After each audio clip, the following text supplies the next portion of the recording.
you remember? Oh, No, Don turned it off for a moment. Uh, who was owner?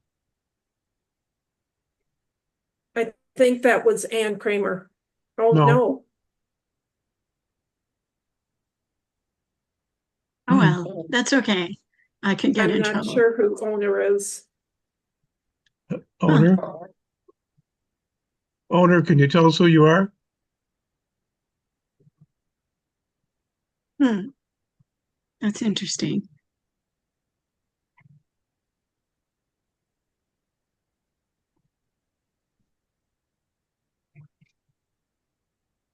I didn't want to take up much of our time, so I would just jokingly say, if you remember, 2 years ago, you patched me into meeting a person who I then discovered is a cousin, Merrick Uh-huh. Yeah. Kudelka. Oh, pardon me? Is someone Yes. speaking up? Oh, is that Susan? Okay. And I tried to hire him to do our genealogy, and I have barely heard from him. So I was talking to a friend of mine, and she said, that's just like the cobbler's children not having any shoes. So my genealogy search has kind of come to a halt. I think he didn't want to get paid, but you know, I know he doesn't ask for much either, so he needs to make a salary. I was more than happy to pay him, but so now I'm in limbo. Well, he was not at this last conference here a few Yeah, weeks ago. yeah. But I did hear that someone said he gave a presentation to a Czech group here in the United States over Zoom, and that he really did an excellent job. So I know must be in decent health and stuff to do that presentation. Well, darn. So Why didn't he I share guess that? I would say um, try again, Gosh, I um, would have loved to. because as you know, sometimes we have good intentions, but then that email gets displaced or forgotten about. None of us are getting any younger, so I would contact him again. And Yeah. Gee, I would have loved to see his presentation. Was that through CGSI? no, no, it was just someone I ran through or ran across at the conference was talking about that. And to be truthful, I I took so many notes and stuff during the conference, but I did not write that down, who he gave the presentation to. Okay. So I can't pass that on. Sure. We were in touch, I think it was way back in June. Um, and it's something I can talk about next time when I have more time to present. But I was researching the Mongolians Uh-huh. as they came through the Czech, what is now the Czech Republic. So we were talking about that because even the National Museum of the Czech Republic had a great big exhibit of Genghis Khan and his impact on the Czech Republic. He invaded Moravia, um, and at that time, I think the Kingdom of Bohemia was separate, and he also was on the verge of, not he himself, but his son was on the verge of going into that area. But actually, the son, who wasn't on the front, he was back in Mongolia. His generals were pushing forward, and the Mhm. son died, so they were called back to Mongolia. So they took their last breath, their last battles in what's now the Czech Republic. So that was pretty interesting. I've been following that up. So I'll talk more about that next time. They did leave a small imprint. Hello, Margarita.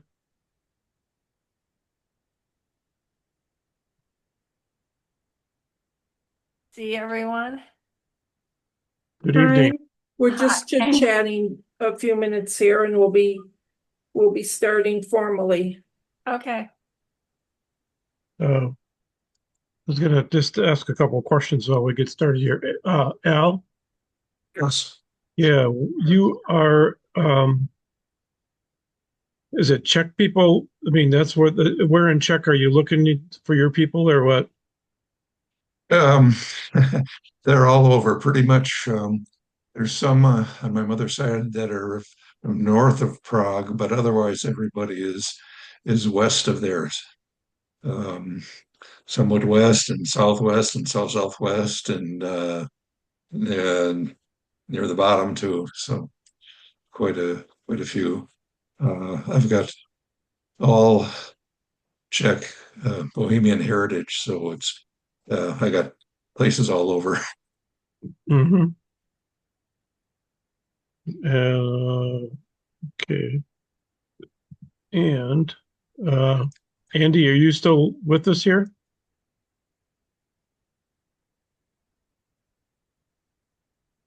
You're on mute. Andy, you're muted. Am I muted still?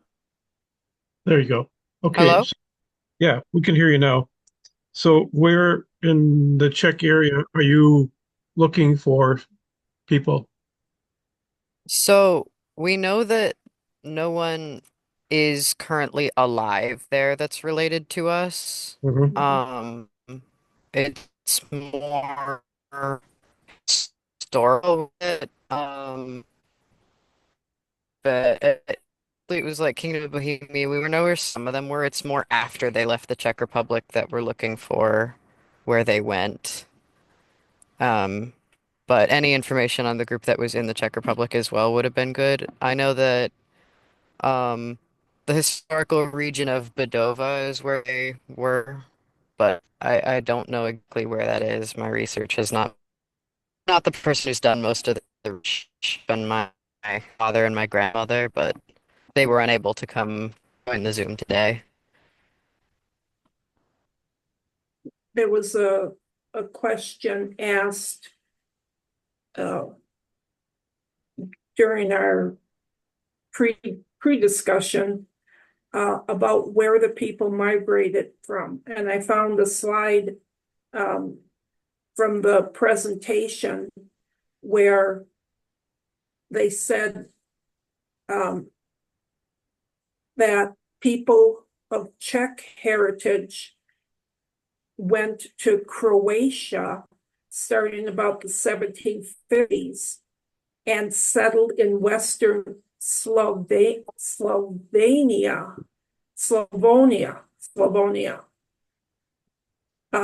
in the 1800s. A few went to France.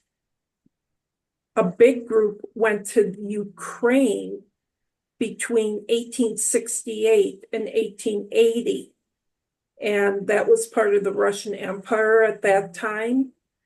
And they said a lot of people went to Vienna for work. And I can verify with the Vienna, my family that was from Western Czech Republic. I had, parents and kids, and suddenly I lost them.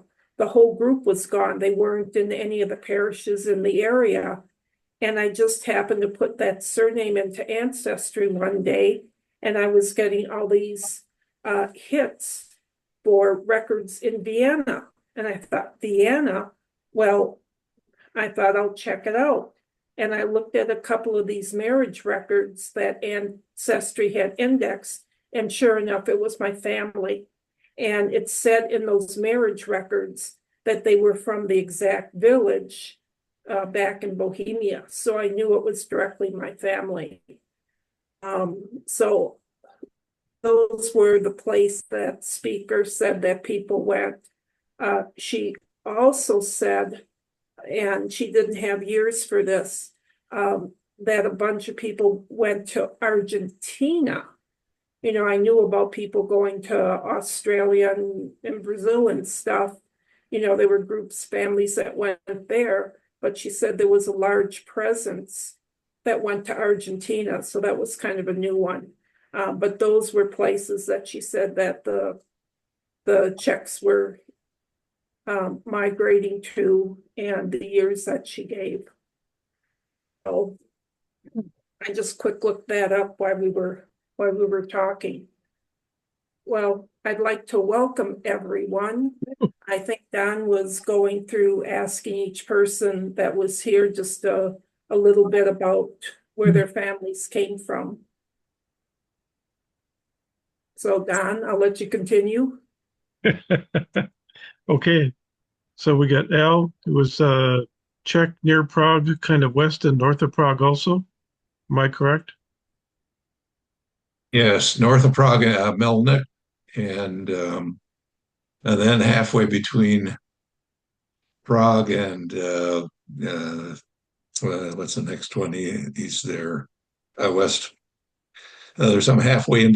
They're all some very small towns that nobody would recognize. I don't have any that were from a large city.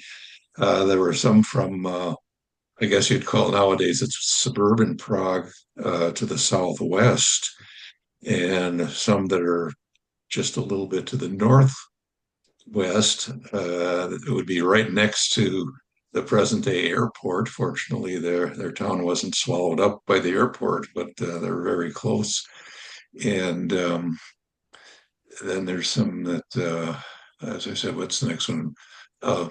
Not the next big town to the west of Prague. They're halfway in between that, and then there's some down near the south near. I should get out a map. You know, memory doesn't always pull up right away. There's some small towns there. I found the small towns that are in the southwest, near the German border. That particular family came to the Kewaunee County, and I found all the little areas around there. There seems to be a large migration from that area. A lot of different small towns that all came to Kewaunee County, but they're not particularly related, except some of them married each other. So I'll follow everybody that's ancestry, and sometimes I find interesting marriages that, oh, this person married into this other family also, and it's like that. And then there's a couple others down just going to be northwest of, and I don't know how to pronounce it, Český Budějovice, something like that. Two very small towns, one of them maybe 20 miles northwest, and another one maybe 40 miles northwest of that, Český Budějovice. So that's where most of mine were from. And probably overlooking one or two. But most of them came to Kewaunee or Manitowoc. Some of them came to Manitowoc and then moved on to Nebraska. There's more land there. They came, 10 years too late, and hey, there's no good farmland left, so they all went to Nebraska. So I've got relatives there.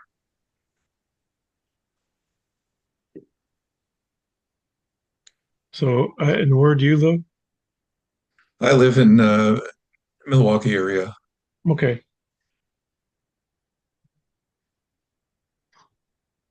So, Have you ever been to our Czech dinner? No, I haven't. No. You'll have to correct that. Right now, we're getting ready for the holiday folk fair, and we're doing some baking at St. Margaret Mary Church. Huh. So, if you're interested in baking, Yeah, I was sick this year. Otherwise, I would have gone. So, okay. in the hospital for quite a while. But Oh, sorry to hear that. then, Sandy, do you live in Georgia? Yes, right All right. outside of Atlanta. Mhm. Or I would be at virtually every dinner and social activity. Actually, we have a St. Martin's Day celebration this coming Sunday, but I think that was actually yesterday in the Czech Republic, the 11th. Is that right? Yes. Well, somehow we're celebrating it on the 16th, this coming Sunday. So I'm excited for that. It's the Czech school, Czech and Slovak school that we have here. But I'm sure it'd be fantastic if I were in Milwaukee with Anne in charge of much of the cooking. Is that right? Or Yes. the baking? Oh, Yes. boy, wonderful.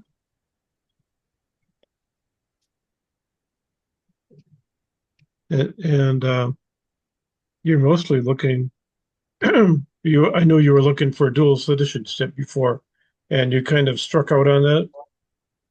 I did actually, but I thought I saw some chatter somehow. I can't recall. I'm afraid this year has been rough in terms of trying to juggle a lot of paperwork. I was told to buy, gee, I'm not sure who definitively told me, but because my family came in 1907, both my grandfather and my grandmother separately, they weren't married at that time. They came separately in approximately 1907. So that was too early for me to be able to declare citizenship, dual citizenship, because it's citizenship by descent, where they actually have citizenship, but then they have to give it up. Did have to give it up in the early days of the U.S., 1900s, because the U.S. didn't allow for dual citizenship. So I've actually applied for German dual citizenship. Because my mother and her family, they're from Luxembourg, but for some reason they were born in Germany for successive generations, and so I can claim that. But in all honesty, I'm disappointed. I want to check citizenship. I did have a question. I don't want to take up our time unless we have room for me. We have plenty of room. That's what this is for. Well, I actually remembered on the bulletin board at CGSI, I was exploring at one time, and I remembered a posting from someone looking for two of my family names, actually the two different grandparents I just mentioned, my grandfather Kodelik and my grandmother Navratil. This, I don't know if you can see this. The light might not be very good here, but this, I refound this on the CGSI bulletin board back to 2015, looking for surnames from Komna, the Czech Republic. So I refound it in, I think, July this past summer. So I was in contact with Mike Shimeta, Shimeta, whom I invited actually to come to our meeting, but he's doing it alone. He's actually in Wisconsin. I don't recall what town in Wisconsin. But so what I wanted to put forward is we looked at our family trees, and mine is abbreviated at this point in time. His is fairly extensive, but we couldn't find a common ancestor.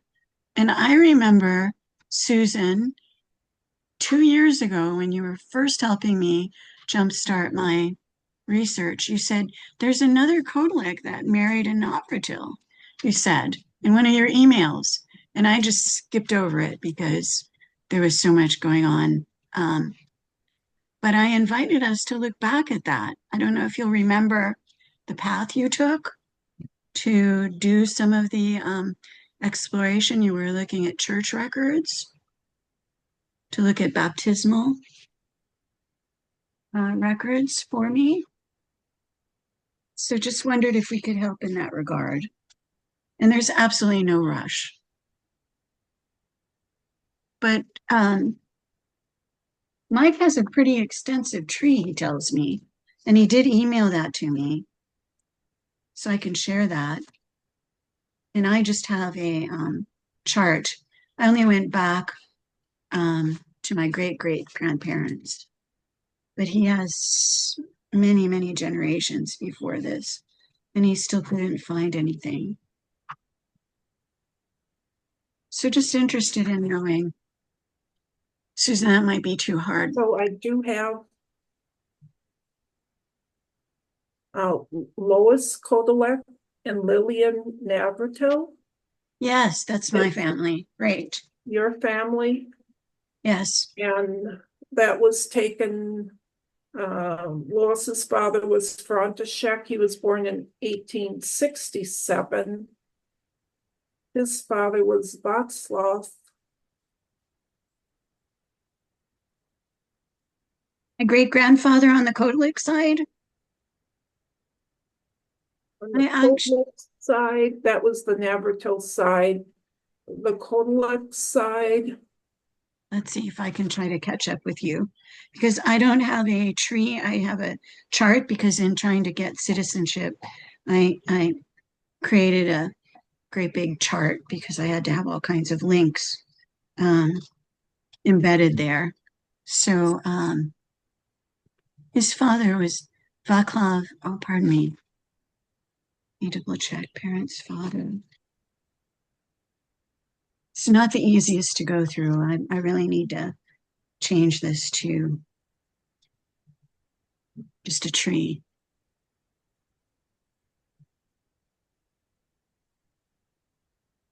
I don't think I have his grandparents' name. I mean his parents.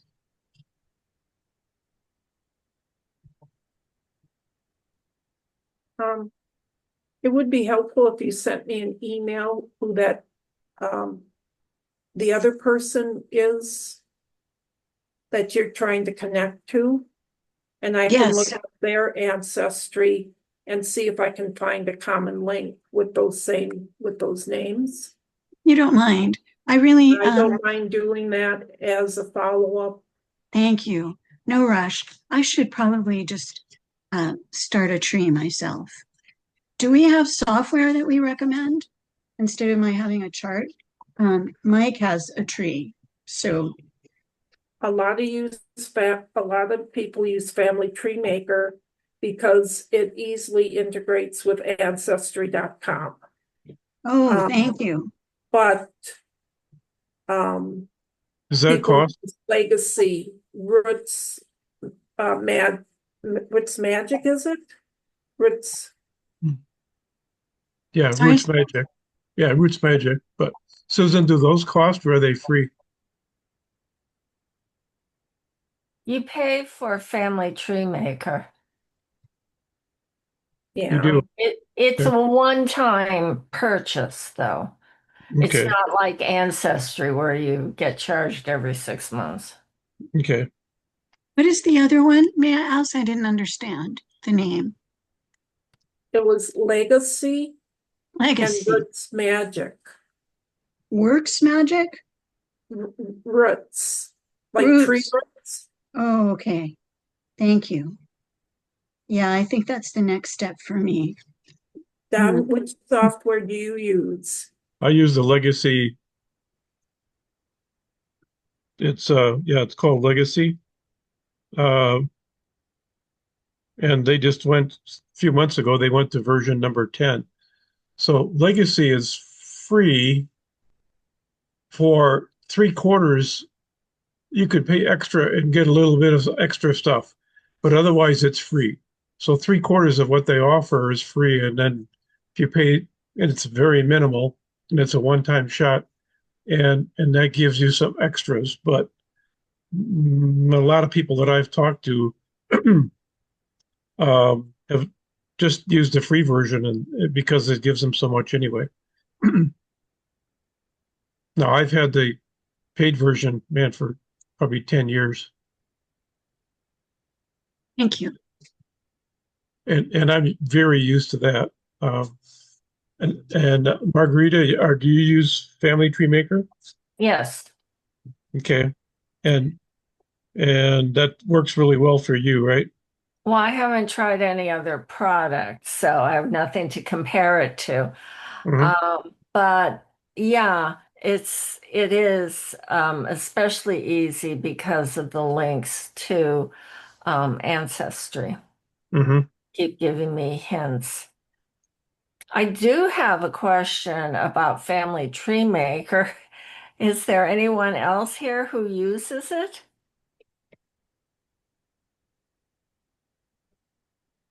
Doesn't sound I, good. no, it doesn't. Okay, then I Is- won't. Do you belong to Family Tree Maker on Facebook No, group? I'm not on Facebook.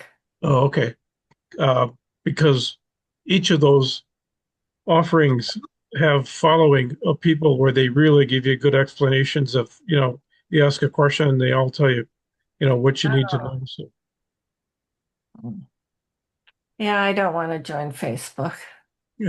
I joined Facebook only for two reasons. Number one, all of my relatives, almost all of my relatives are on it. When something's happened, like a new baby's born, I know about it, and then I put it in my legacy. Yes, of course. And then the other one is that if something comes up with legacy for somebody else and they have an issue and somebody tells them how to fix it, well, then I see that, and then I know if it happens to me, I know what to do. Mm, So I mean, that's the only two reasons I'm in Facebook. yeah.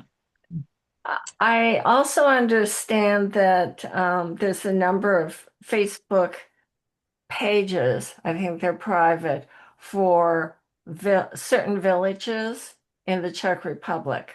I Oh, know, Wow. I know my ancestral village is on Facebook. oh, Wow. interesting. Yeah. Thank you. That is very interesting. Yeah, check it out. There's only Like that. 500 people in Komna, so Aha. I don't know if they would be on Facebook or not. A But lot of those small villages do have it, or they also may have a web page. My little villages have web pages, and I can go to them and I can see photographs of the different events they have in town. Sometimes they post short videos. And with Google Translate, any of their upcoming events and stuff, I can read and understand what's going on. Sometimes they even post short histories of the town, and they have contact information. A lot of people who go to the Czech Republic and visit their villages, and often they write to the website and just say, hey, my ancestors came from your village. I'm going to be visiting. Do you have any suggestions?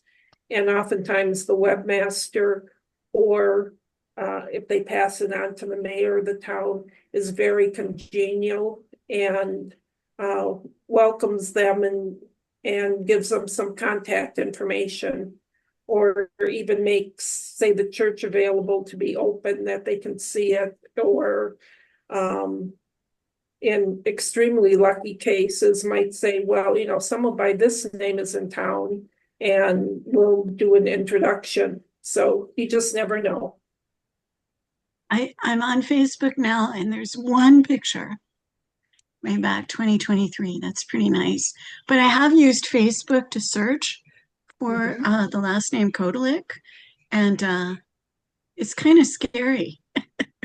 I kept finding really young people with a lot of gothic looking black masks and tattoos and hard metal music repeatedly.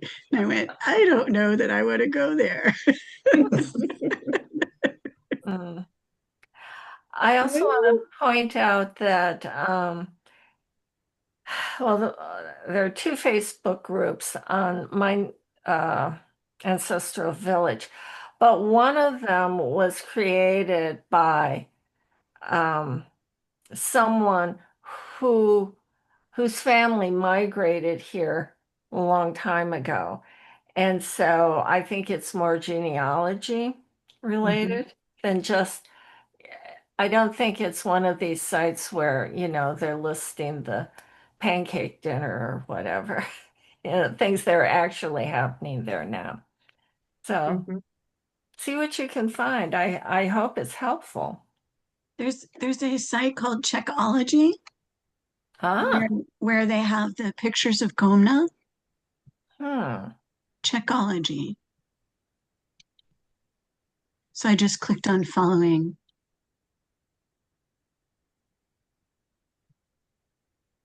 Wow, it's really beautiful. They're having some kind of a festival. Fortunately, while I have tried to learn Czech, it's quite difficult. It So is. I don't know. It's a particular Fruznak festivals.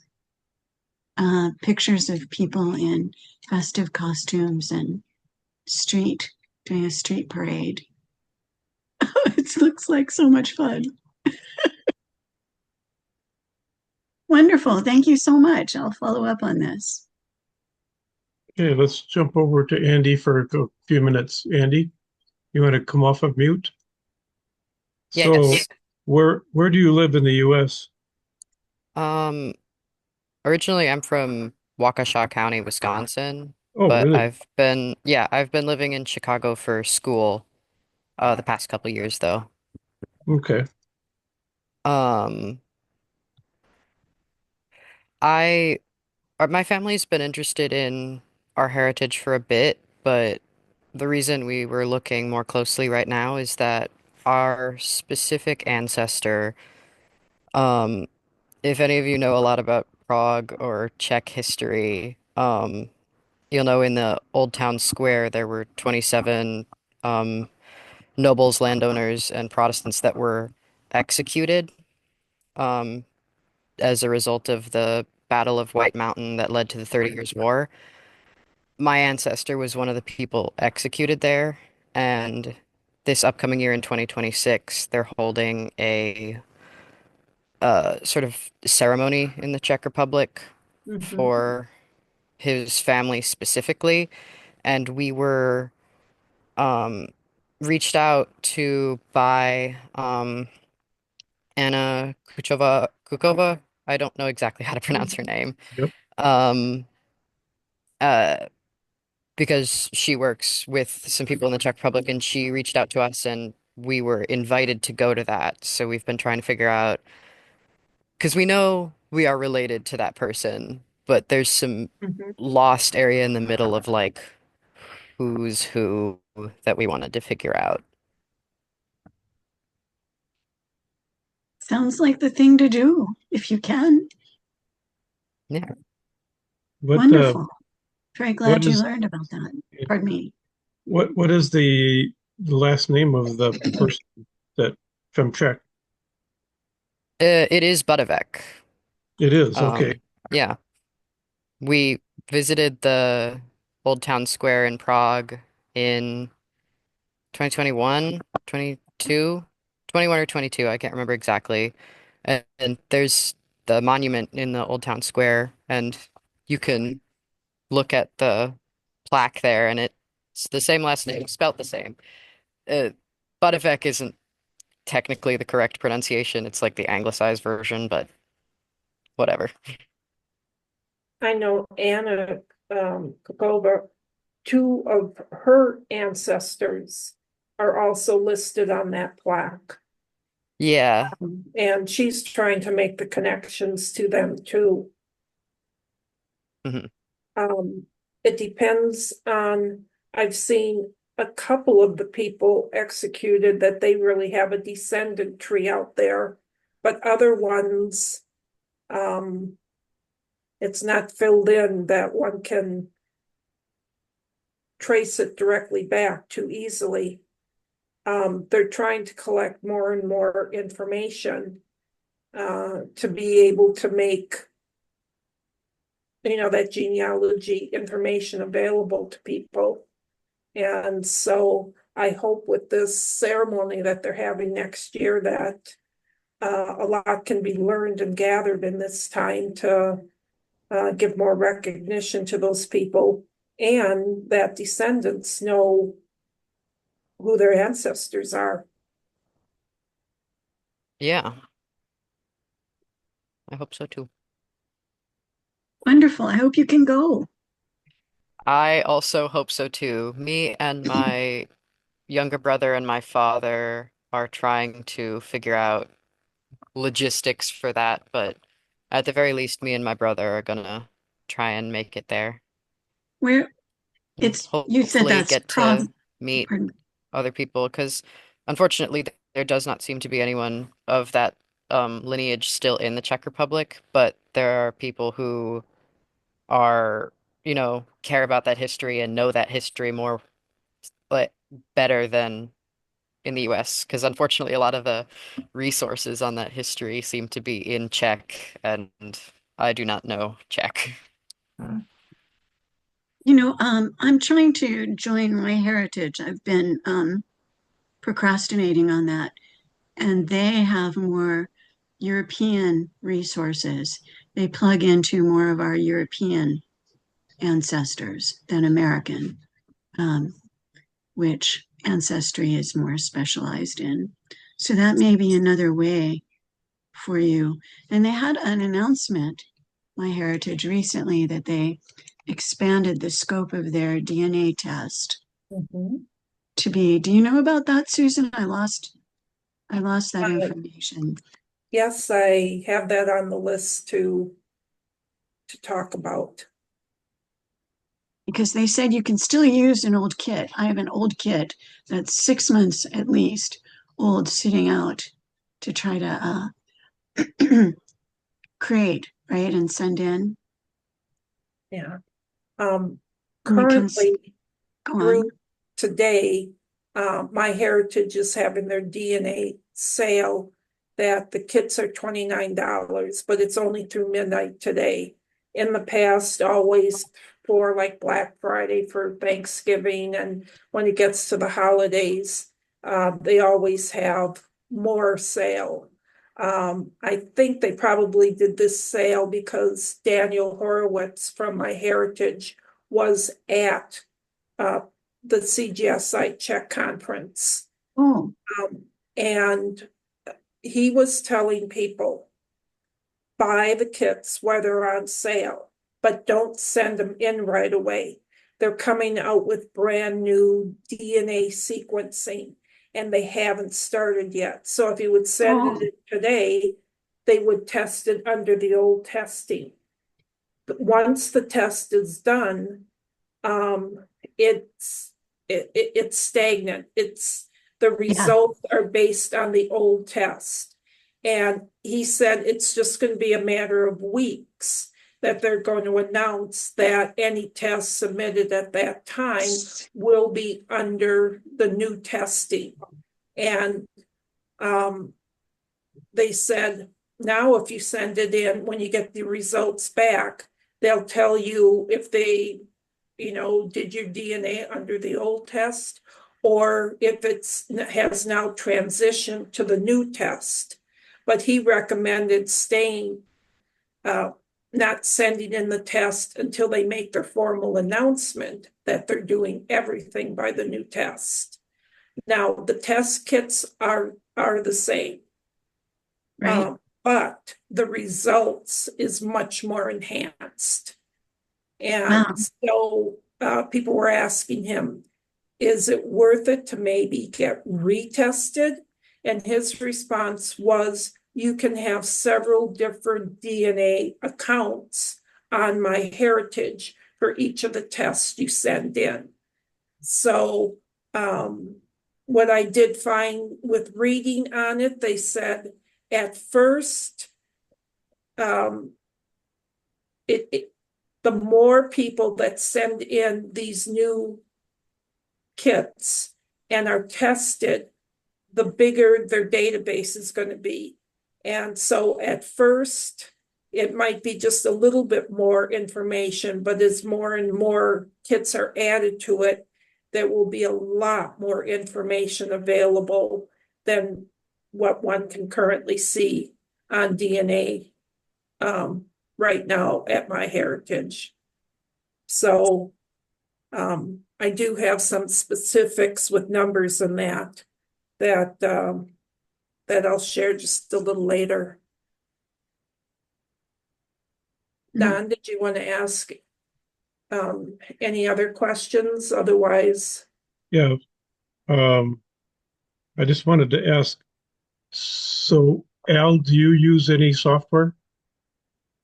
Yes, I do. I use Brothers Keeper and Brothers Keeper. Okay. Brothers Keeper, bkwin.org or bkwind at com. I guess they have both. It's the guy in Michigan wrote all the software, and as time passes, he's come up with improvements to it, and they're free. It's a what they call shareware. I got it, like 20 years ago, and just downloaded it. It's free to download and use, but it doesn't have everything. But I had been using it for years and years, and finally I said, "Well, I should really pay for it," because it's just one person that's running it. And it was, I think, like $48, and it unlocked a lot more things. But even I only use probably about 10% of it. And it's just all I ever need is in there. And it's got maybe a steeper learning curve than some of the other ones, but I'm used to it, so I use it, and I like it. I've got I think like 11,000 names on it now that I've been adding over the years. I think I got one tree from someone else once that had a few thousand, and I merged it in, and but the other ones I all entered it. Whenever I find someone that married another Bohemian, I just follow that tree up because uh, I, most of mine I've already gone as far as I can. The records are stopping around 1800 or late 1700s for some of them, and not much more that I can go to except find a lot of the names in there, the siblings. I don't know what happened to them, and I suppose I could find them, but they probably would have come to the U.S. anyway. But yeah, Brothers Keeper, I like it, but as I said, it's probably a little more difficult to get used to, but it'll pop out a tree for you or descend, all of the usual things, descendant charts. Yep. So I'm happy. I think it was like $48 to unlock everything. And I thought, well, the guy's worth it. And Oh, this is yeah. my main hobby now, so that, I don't have Yep. anything else to spend money on so much. So every year, okay, well, I'll do one big thing. In one year, I got the big Y700, whatever that. Yeah. I don't know. That was $400 or $500. Ooh, but once it's done, it's done, I guess. And that had an interesting um, common person that the big Y says that the common ancestor, I think, on that one was like 600 years ago. And this person was in Ukraine. And of course, a totally different name and everything. It wasn't, even though it's, I think the last names didn't start till 1700 sometime. So our common ancestor would have been just hey you, or he's the whatever the first name was is all that people were called. So I haven't contacted him, but he's very close. And I looked at one of the migration charts that they have. There's several of them, and you put in uh, whatever your letters are. I forget what mine is. It's an R1A type thing, and what was I getting to? Oh yeah, the migration of that particular group went kind of to the northeast, and then it swooped around and went through Ukraine and into the rest of Europe. So I think the common ancestor was probably a lot farther east, and some of them stayed there and some moved on. So Al, have you ever looked at Gentine to look up your village? They have a gazette on it. Gentine is yes, an Austrian website, and it's free, but one needs an account to sign into it. I just recently tried it and my password wasn't working, so I can't give an example right here. But if you register for GenTeam, I think it's genteam.au. When you open it up after you log in, on the side, it says Gazetteer. And if you just click on Gazetteer, you can put in the name of your village. And there'll be a list of villages with that name in the European area. And if you click on your village, it will tell you where the church records for that village are located, under which parish they were associated with. And that was important for one of my ancestors. I knew he was from this church. I went back into the 1700s and I thought, the records have stopped. You know, this church has been there since that time. Excuse me. Well, when I went to GenTeam, it gave me the records of where the people from that village, they were associated with a different parish.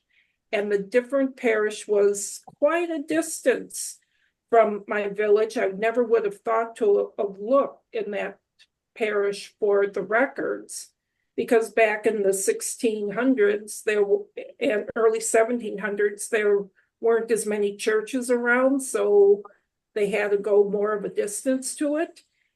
Anyway, when I looked at those church records for my village, I was able to take my family back to the 1600s.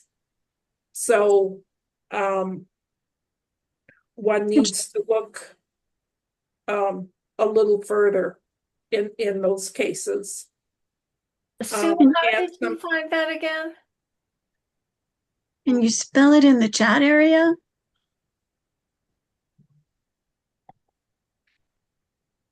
GENTEAM dot, I think you said whatever it is. Yeah, spell it. Oh, Spell it. excuse me, it's 18. I'm just trying to do it. It's in the chat now if you want to check that. Thank you. There's a correction. I put AU. It's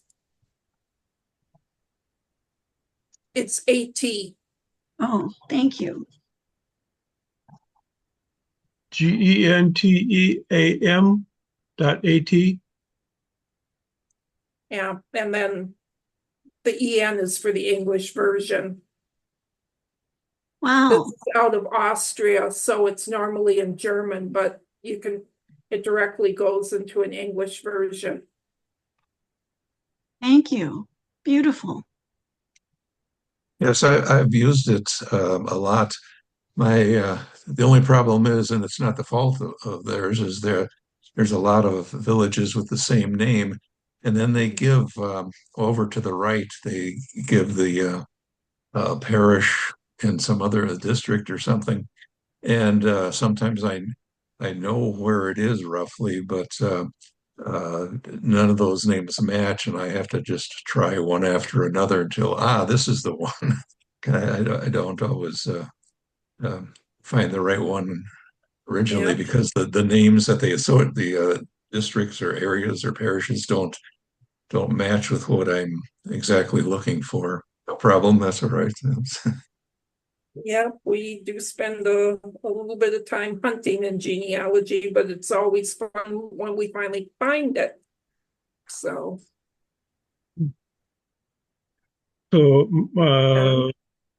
Karen, are you there, Karen? You're on mute. So Karen, do you use any software? Oh, she's back on mute.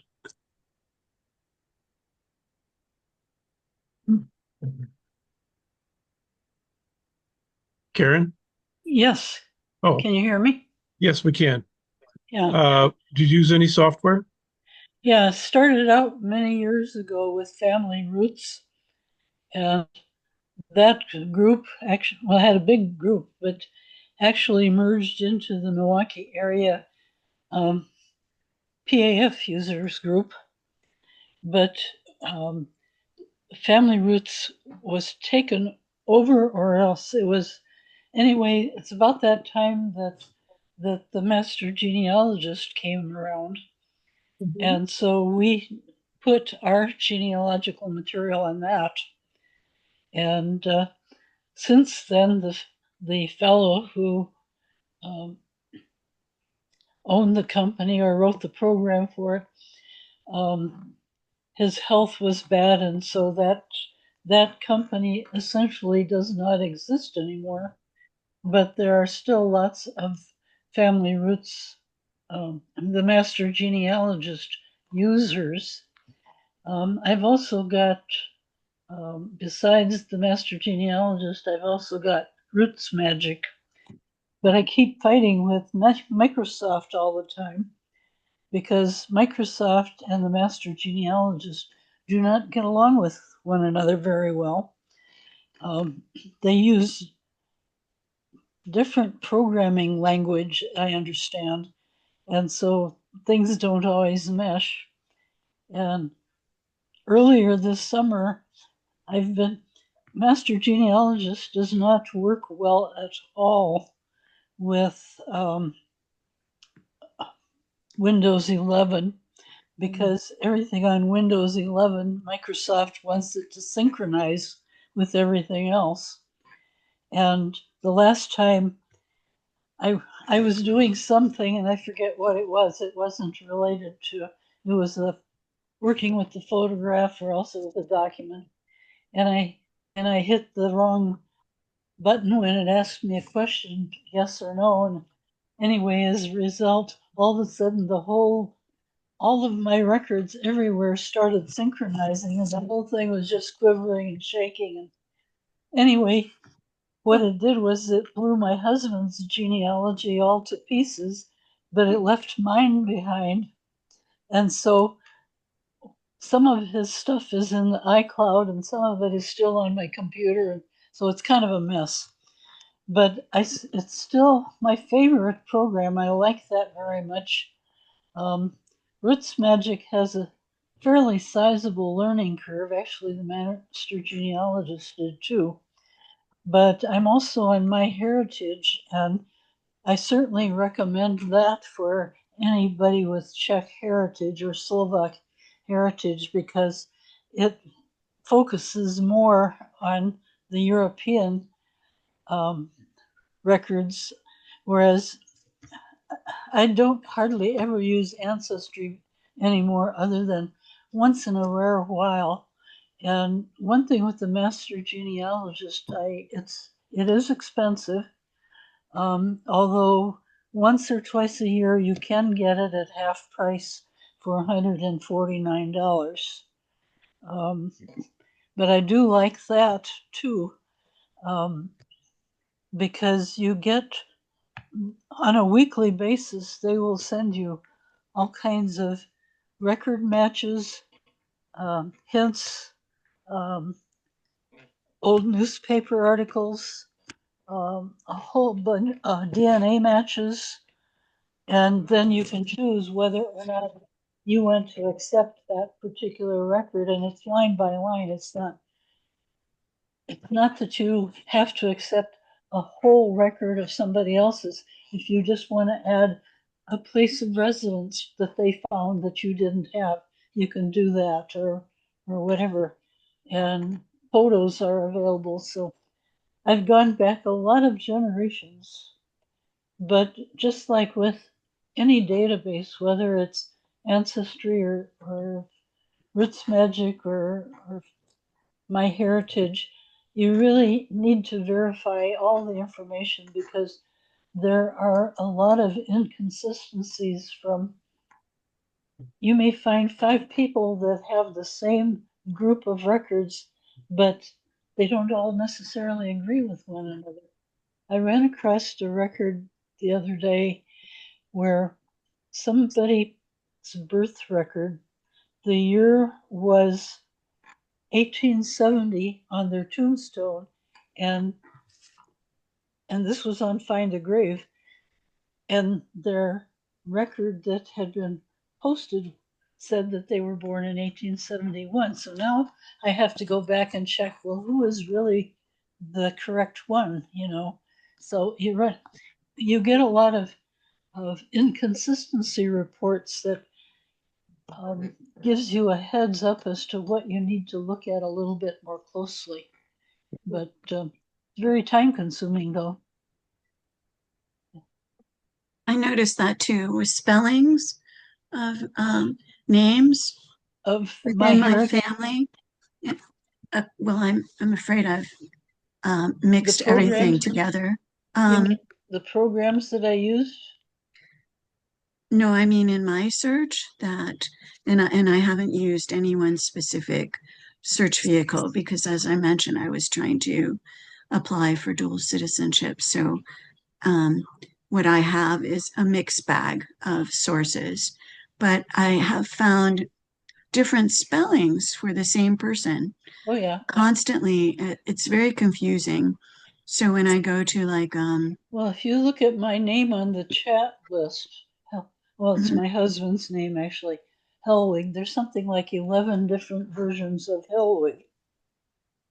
yeah, yeah, it's very And interesting. with the Czech names, like my grandfather changed my maiden name is different than the name he had when he immigrated. And I'm convinced that he had a business, and I'm convinced that he changed it. He had it legally changed in the courthouse. That he did it because all of these Americans couldn't pronounce it, and So, it's um, Yes, yes, I have stumbled on that from my yeah, mom. My yeah. mom's It's name was just like so what I'm the showing is this. Yep. fellow's not here on here anymore. Where did he go? You, Um, Karen, can what you is, see what I'm sharing? yeah, Is that what you were talking about, where my heritage shows you the matches? yeah, Hmm. yeah. But then when you learn more, you get all the detail. Right. Yes. Yeah. Yeah. Yeah. So I got that same thing because I'm also belong to my heritage, and so you're right. It keeps sending you stuff that it looks I at am my so tree, far and I am yep. so far behind in all of that. It's Well, so am I. unbelievable. You have to devote a lot of time to it.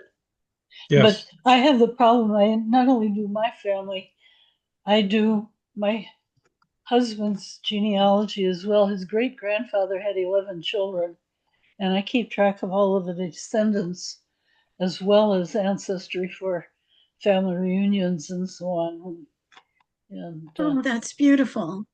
But I can barely get any of my American side to give me updated trees of all well, their kids and grandkids. I keep asking. well, It's just I'm that's almost given why up.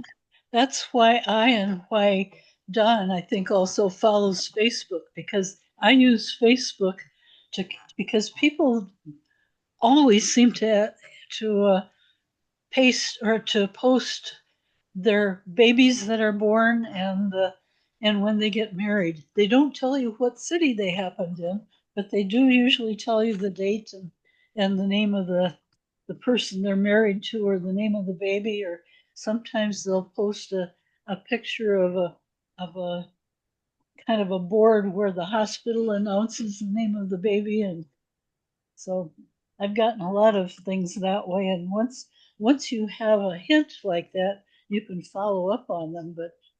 But yeah, people don't like to respond very well. They just don't have time for it, it seems like. I But understand that, honestly, but um, also it's lost unless we. yeah, in fact, I had oh gosh, this would be my husband's niece's son was in the process of deciding who to invite to his wedding, only he doesn't know his own relatives well enough to be able to make a list. So they contacted me for a list of who is he related to. And but But I get things happening like that all the time. But I've been doing this for like hundreds of years of my life, it seems like. Gee, I wish we were related. I would love to have someone. I mean, this person I just found, um, I'm also because we couldn't. Oh, pardon me. I'm sorry. I'm also a reference librarian, so Oh, I know quite a bit about doing searching and so on. And my hometown is Wilbur, Nebraska, the Czech capital of the United States. And so I can speak a little bit of Czech to get me by, but the Czech capital of the U.S. Tell me about that. My grandparents, the two I mentioned, were actually married in Nebraska. oh, this is Wilbur, Nebraska. This, It's in Saline County, which is about 35 miles southwest of Lincoln, the capital. what do you mean though that it's the capital In of the Czech? okay, I'm not sure. I can't remember the year, but quite a number of years ago when President Reagan, well, they started a festival in 1962, a Czech festival, and it was originally done for economic reasons in a small town that was losing businesses and like so many small towns do nowadays.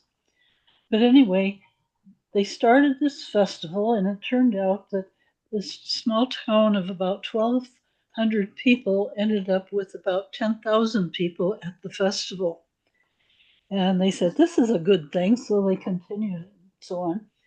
Anyway, when President Reagan was in office, uh, he proclaimed Wilbur the Czech capital of the United States. It was it was an official act that was passed. And ever since then, they've continued having their festival, and they just had their 63rd festival this last year. Gee, And I would, every year, the first full Friday, Saturday, and Sunday in August is when this festival is held. And they have a national queen competition with candidates from various states. Wisconsin's candidate was there this year, as in many previous years, and they come from all over the country. that is really interesting. I And I would I would imagine that Texas or Iowa might yeah, vie for more of a title like that. Cedar Rapids. yeah, Cedar It's, Rapids has the National uh, Czech and Slovak Museum and Library there. yes, my And father went to the University of Iowa, so I'm somewhat related. I don't think you can see it, but this is actually my grandparents' wedding certificate oh, from Omaha, Nebraska. John, oh, sure. I can't see any, I can I don't know only if you can see that, but you and me on the video. I don't think people can see Sandy, what she's showing. No, really, all I see is Don with a big flag in behind him. and all I Hold on, see is me and Don. hold on a second. Did that help? Well, that Yes, helps a now I lot. see Sandy. You don't see me because I don't have a camera. I don't see anyone but Don. I wondered why. Okay, up You on the might right be, hand. Yeah, go ahead. no, go ahead, Don. You explain it better. No, I don't. Up on the top right hand corner of your screen, there's going to be a word that's called view. If you click on that view, there's going to be a choices and check gallery. Ah, Hmm. Did that show more people? Well, it shows the names just like before it had just the names across the top of the screen. It shows the names, but only two pictures. I've got the same. I Really? I checked on gallery. oh, Yeah, gallery that's what I maybe. did too. I just put the names all over the whole screen but no pictures other than Al and Sandy, or I can Don see and three. Sandy. I Interesting. thought it was self-choice that no one was showing up. Okay, I so wonder if it's just a I know Susan settings has for a the camera host. normally, but Susan just shows up with her name also. Now I'm only seeing Don and myself. I don't see Sandy disappeared. Susan at all, just her name. Is this a There's a something having to do with the owner's choices of? there's a message that I've never seen before that says meeting is in focus mode. Only the host and Right. co-hosts can see your video. oh, let me try this. Okay, meeting.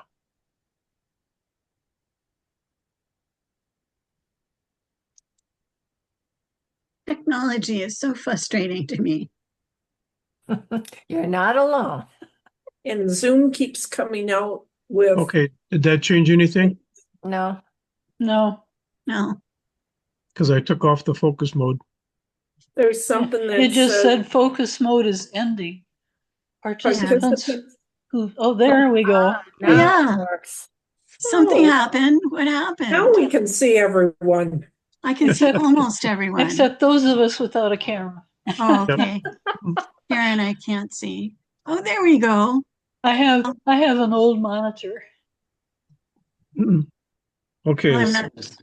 I honestly have to go because I'm an hour later than you are, and I have a medical appointment tomorrow I have to get Yep. ready for. So this is my parents, grandparents' marriage certificate, really. It's all in Czech, and it's from Omaha, Nebraska, from a Czech church. Susan translated this. Can't really Can't really see it. Can't read the writing and It's quite hard to see because it's a photograph of the original, yeah. which my cousin tells me is huge. It's a great big picture. She has the original one framed, but it's the marriage certificate they're calling it, married in accordance with the ceremony of the Holy Catholic Church in the Church of St. Wenceslas, Omaha, Nebraska, June 29, 1914. So I was so excited to. So that's how I know something about Nebraska, but not much more. I honestly have to go. I'm glad I can see all of you before I go. Thank you. This has been so informative, and I appreciate everyone. I'm glad you were able to Best join. So We'll see you Yep. in the Best to future. you see on you our next time. genealogy journey. Be safe. Yep, you too. Yep, Bye. bye. Bye. All right. So back to gallery. Okay.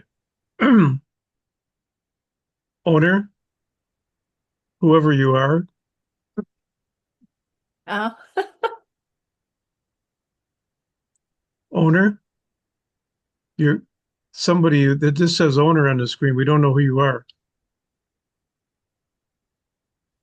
Probably getting a snack. I don't know who it is. Can't communicate with them. Could you click on the chat on the bottom of the screen and tell us who you are?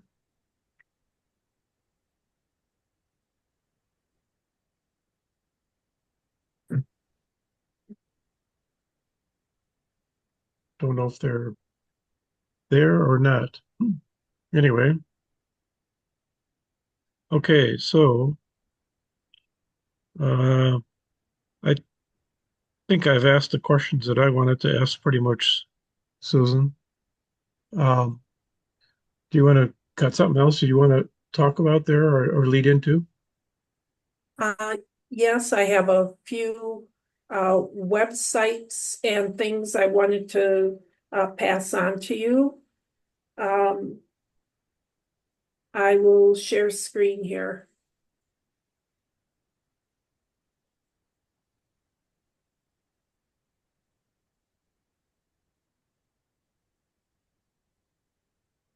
And hopefully you're seeing Gen Team. Yes. Okay.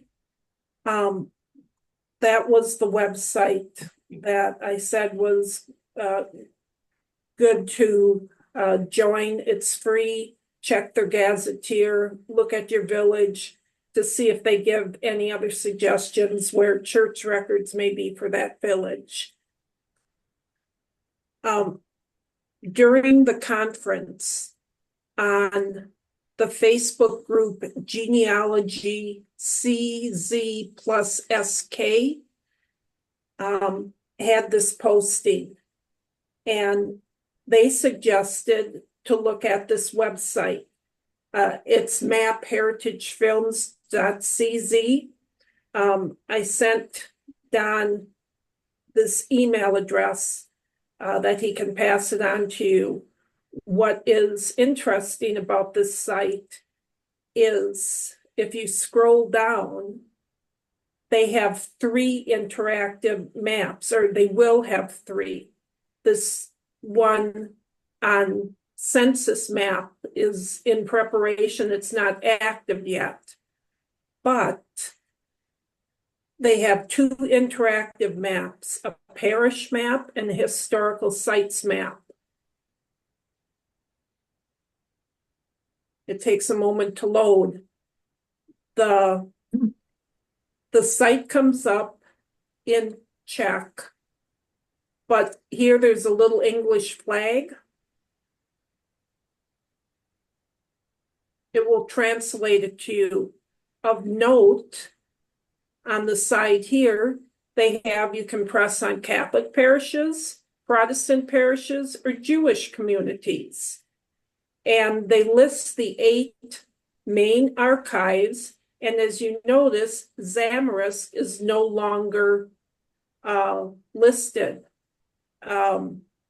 The archive is now in, and I won't even try to pronounce it, HRADCIKRALOVE. This is now the old Zamarisk archive is known as this. Well, this map is of the Catholic parishes, and you can search by a village name, but I noticed you have to have the accents in the name to search. If I just search by my grandfather's village where he was born, without the accents, it doesn't show up. But if I put in this with the accents, which I just copied, off the internet with the correct accents, it immediately jumps to the church. If you click on this, it takes you directly to the archive that you need to find those records. And so if I zoom back out, what this is handy for is looking around what Catholic churches are available in the area. Now, you'll notice that there's some green ones, there's some brown ones, and there should be another color here.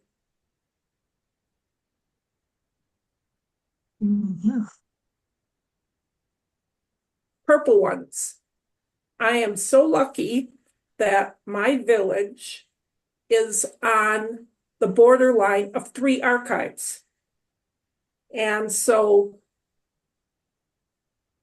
in my case, the later records for my village are in green here, which are the Bruno archive. But the earlier records for my village are over here in the Traban archive. And right up here along the border, this is the old Zamarisk archive. I've even run across a village that the village was divided in half. Half the records for the village are in Traban, depending upon where you lived in the village, there was like a line through the village. The other half of the records are in Zamrisk. And so my village stayed in one part, in one place, but historically the district lines changed. When my grandfather came, this was Bohemia. When they changed the district lines, this is now Moravia. So if I zoom out here, all these different colors are the different archives. And if you have Protestant families, these are the Protestant churches. And while there are nice maps out there where the Protestant churches are located,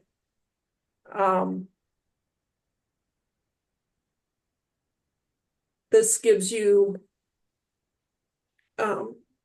directly where they are. And it's not too much is out there about the Jewish communities. And this map has it. So one might find this helpful or not. If there's a need for looking at parishes in your surrounding area, this is an easy map to see exactly where those parishes are. The other map that was on this site is to historical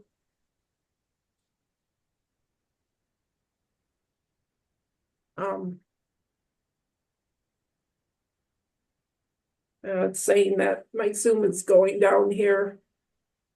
So I'm going to close a couple of these links that are taking.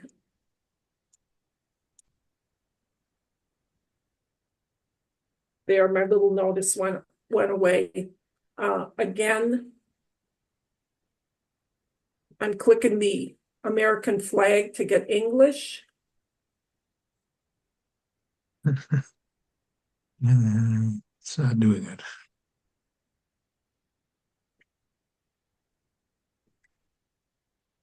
Now it's here.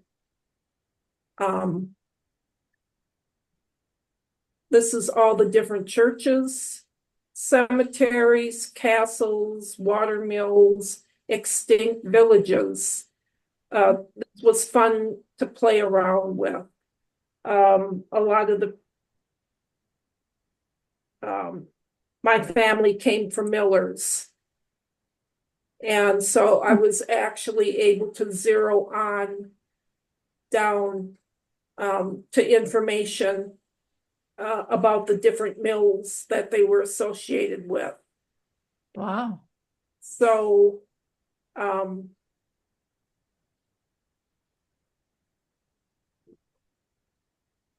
so someone put a lot of work into this, and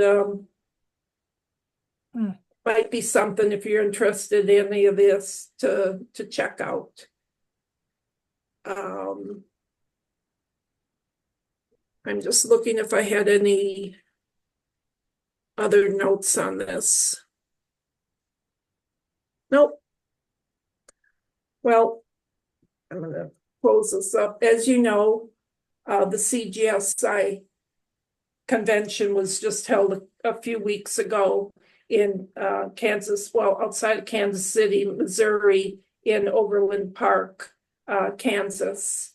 And Don was there from SoCo Milwaukee. Don was in charge of the IT at the conference, and Kramer from our group, she was in charge of the vendor booths, and she, along with Helene, did the Friday night Croy show with all the wonderful ethnic costumes that Anne has. Anne's husband Keith was also there. I was there. I worked a couple of sessions. They have like a research assistant library where people could drop in and ask for some help. Anna Kokova from our SoCo She was a speaker at the conference, and also Adrian, who's a vice president of SOCO, he was at the conference. And I know a couple of people that were here attending today. They were at the conference that was held in Milwaukee 2 years ago. At our last meeting, I said when I was attending the conference, I was going to look for some tidbits to pass on to you of new things that they might have discussed. And one of the people working in the research room was Iveta Blahova. She works at the Midwest Genealogy Center in Independence, Missouri. She was at the conference in Milwaukee as part of one of the tours at the convention. They did go to that center and people were given time to research. Anyway, she leads a Czech and Slovak research discussion group with CGSI, and it meets quarterly on the first Saturday of the month in February, May, August, and November. I wasn't able to attend her last two discussions, but she did have some speakers from around the world come in at the session. And so here they have clicked. They asked people to be a CGSI member to attend these discussion groups. But in the past, when I would click on these links, it would give the Zoom link, and anyone who had that Zoom link could attend the session. But she announced that CGSI was giving a new benefit to members, and they called it a new project that she would give an oral translation of a family letter or a postcard. And so people could submit this to her at education@cgsi.org. And I'm not sure, but I think it's part of a session that she would orally tell them what was in the letter. She said it will just be oral. She will not write anything down. If people want a word for word transcription, that the suggestion was to have one of their CGSI's recommended translators do it for them. But a lot of people have documents that, they're just unsure what it is, and she'll at least look at them and tell you briefly what is in there. They say they're doing this new service is provided in the name of the motto, members helping members. Nice. So,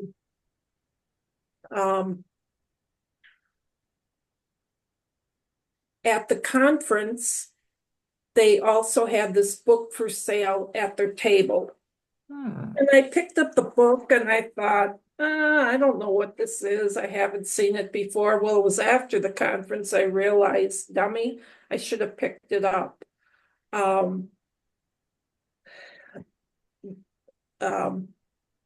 what I was reading after the conference, they said that CGSI got in contact with the Czech Genealogical and Heraldic Society in Prague and bought copies of these books that they could resell them.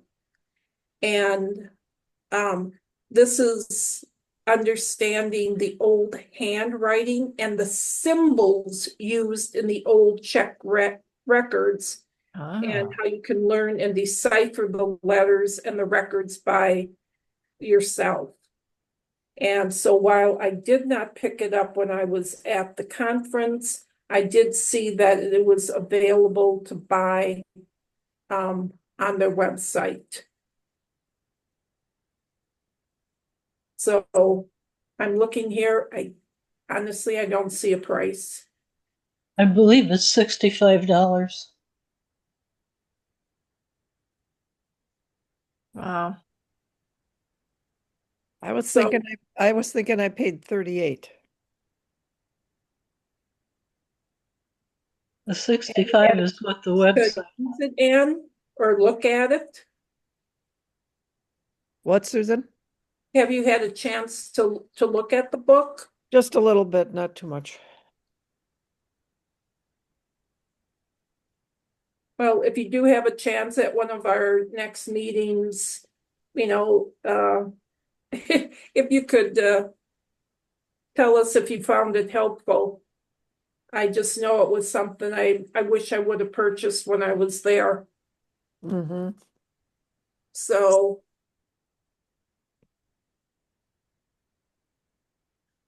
also regarding CGSI,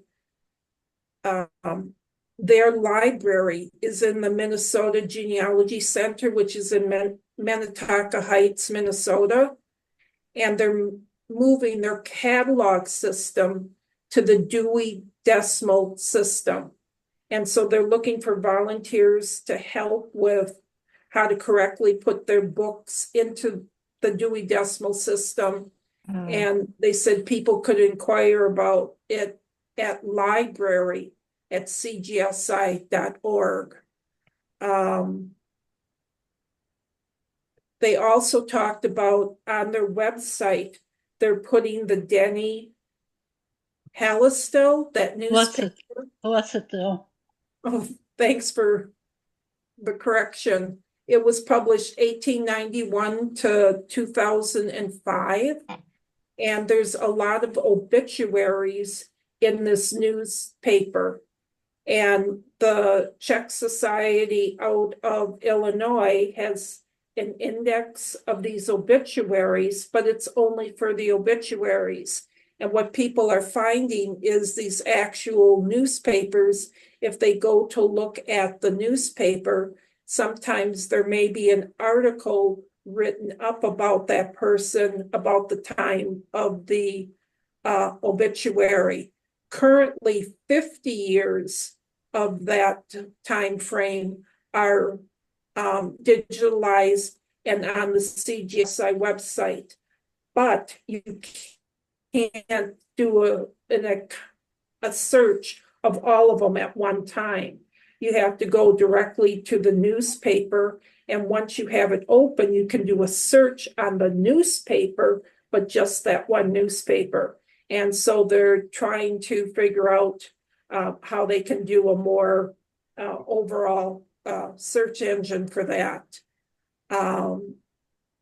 They said by the end of this year, the last 6 years of its publication will be online. And the next thing that they'll be working on is the 1941 to 1955 editions to get them online. So they're working on it. They're also looking for a new webmaster to help oversee all these digital things that they want to put online. Well, I went to a couple of presentations when I was there, and I happened to go to the one that Daniel Horowitz, if you're are a member of myheritage.com, all those nice emails that they keep sending out, their Daniel Horowitz. He lives in Israel, but he was in the United States and was in person at the CGSI conference. And he is responsible for connecting with societies, with different bloggers, the media, different people across the world. And he also lectures. And so he's kind of the face of MyHeritage. He had talked about at myheritage.com research that to put in kind of vague, little information to get the most results. He said the more information you put in, birth, death, place, everything, it's really going to limit the results. And so he said, start pretty vague and then start narrowing in. His talk was on what's available with Czech, Slovak, and German records. But I didn't really see him say, oh, we've got these Czech records online or these German records. He was pretty vague with that. But he did talk a lot about the DNA.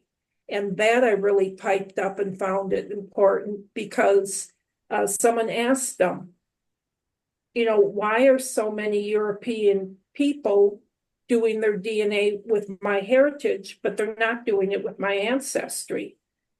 And he said, because of the money. He said they might get well-meaning and a relative from the United States visits them and says, oh, I bought this ancestry kit for you. Can you fill it out and send it back in? And they might politely take it, but in many cases they don't send it in because when they go to the post office, it's probably going to cost them $40 or $50 to mail it in. And with MyHeritage, they're able to easily buy it in Europe. And when they go to the post office where it says, you can return it for nothing, well, it's returned for nothing. And so they go that route. So that's why more people have their DNA with MyHeritage and very few from Europe are on Ancestry.com. So what we were saying a little earlier is through tonight, there's just a few hours. The MyHeritage DNA kits are $29, normally $89. There was something, a little pop-up that was, if you order now, you can get free shipping. So I'm not sure exactly what that was. But, come the holidays, they're going to have sales again. It might not be $29, but, traditionally, they always did have sales about the holidays. What he did say is the DNA kits are all switching.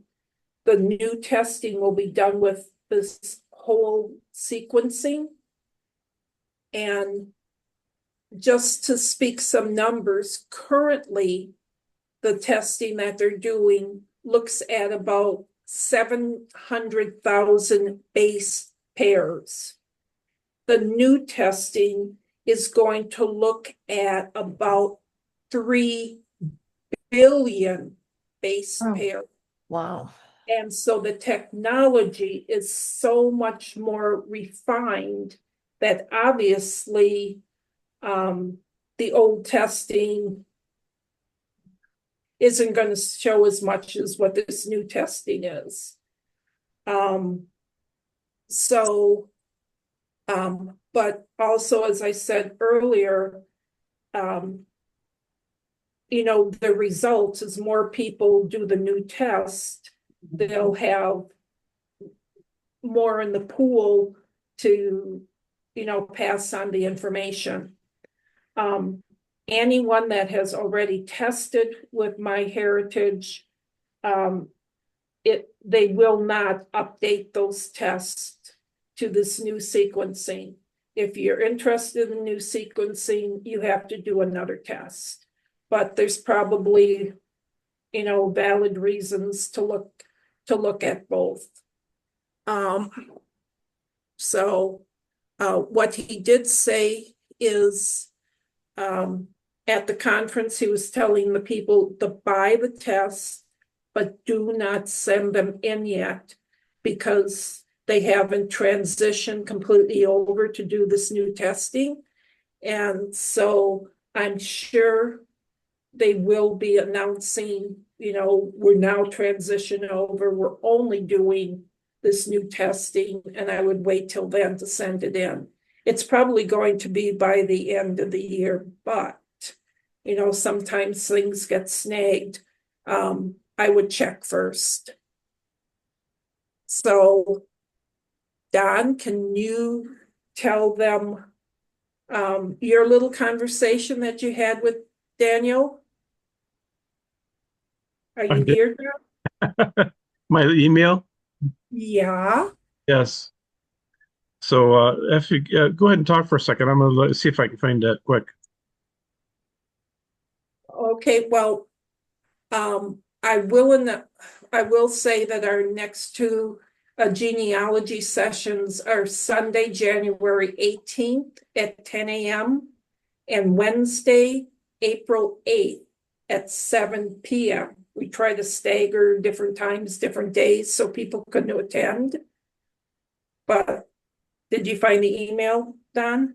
I did not yet. Still looking. Okay. Wait, I sent that to you, right? Yep. So I can look up under you and find it.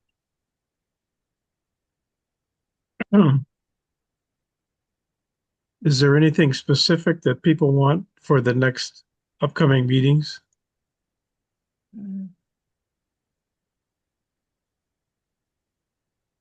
Well, if you haven't found the email, can you tell them It'll- what is in that It'll email?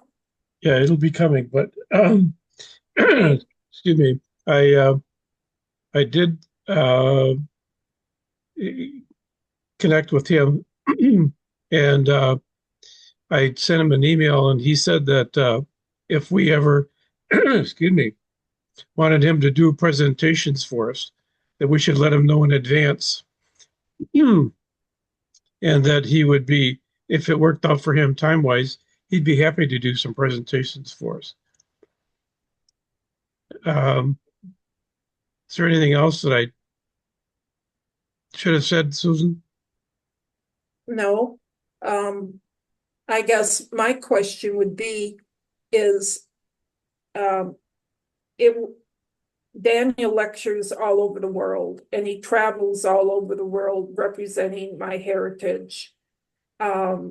It's he said he would come to our discussion group that we could talk to him directly, but he in the email asked Don, is there a specific feature of my heritage that you would like me to discuss, or what we would like to talk with them. So I was kind of surprised when Don and he had the discussion that he said, sure, I'll come to your discussion group. So, a few people do have my heritage. He can talk on something specific. I'm sure he'd be open to questions. After the last conference, he attended the virtual conference that CGSI had 4 years ago. He was one of the vendors. And at that conference, he told people that he had like a weekly genealogy discussion group that you could just drop in on. And I attended a few sessions, and he was having a discussion group about genealogy, just like we were having here. So he's a nice guy and is very, very knowledgeable. So I guess it's just something for you to keep in mind. We would like to ask him to come to one of our sessions. Now the guy travels all around the world.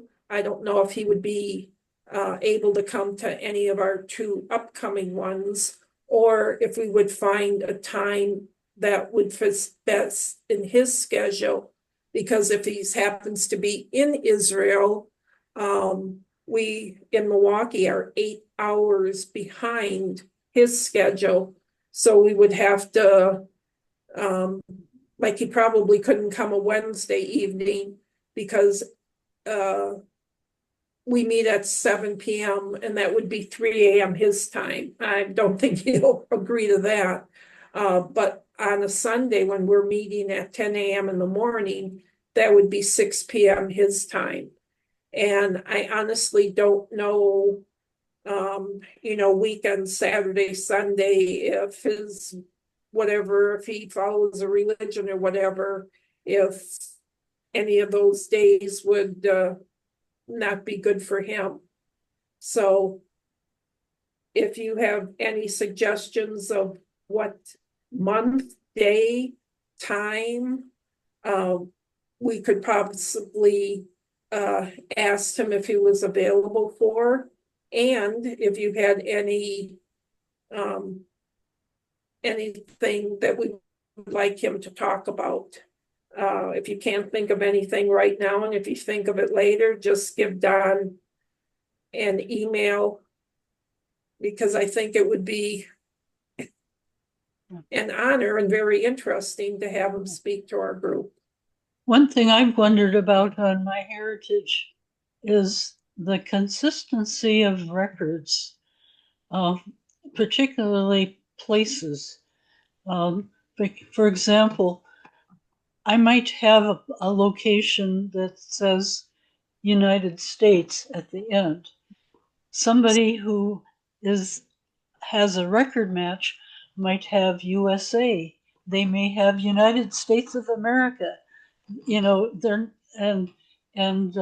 The smaller geographical locations, if there's any variation in names, don't seem to be, there's nothing on the program that I've seen where it says, well, the standard version of this name is this, and so on.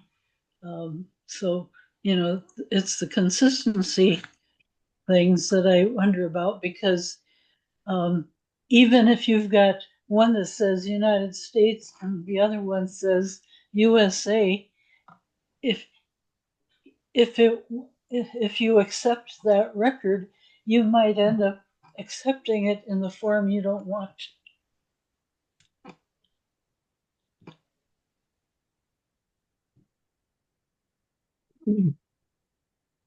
So, Anne, are you still with us? Yep. Yep. So is there something you'd like to say tonight? You haven't had a chance to say anything yet. Nope, I'm good. I'm busy marking garnets, so I've been listening. You just want everybody to come and help bake and come and help with the folk fair. Sure. I don't think there's anybody on here that's going to do that, though. So, And come to our meal in February. yep.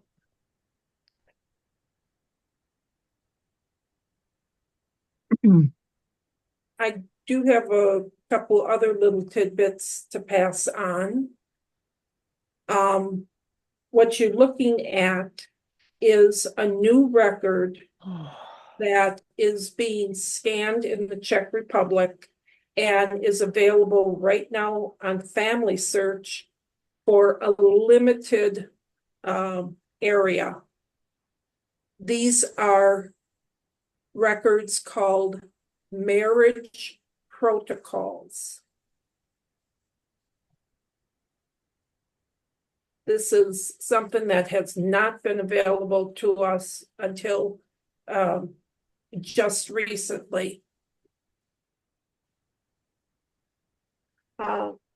Blanca, in her presentation, called To the Depths of the Archives, mentioned this and gave it as a demonstration. What these protocols are is, before a couple could get married in the Catholic Church, they had to go before the priest and be interviewed. And this is the interview. I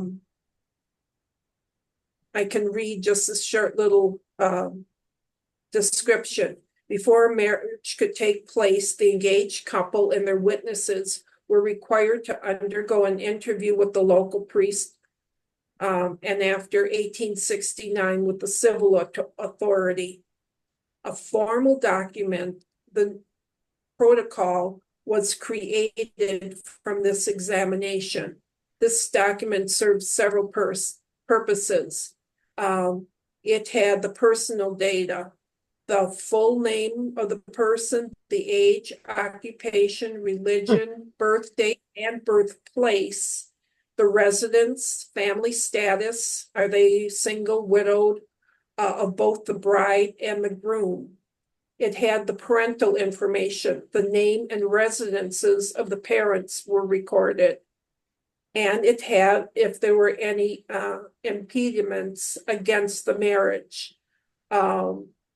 This examination was designed to uncover any potential impediments to the marriage according to canon law, such as a prohibited blood relationship or an existing marriage, and any necessary dispensations that were granted are noted on these protocols. It has the witness information, the names of the witnesses. It has information about what religious instruction will be given to any children of the marriage. And this was especially for if a Protestant was marrying a Catholic.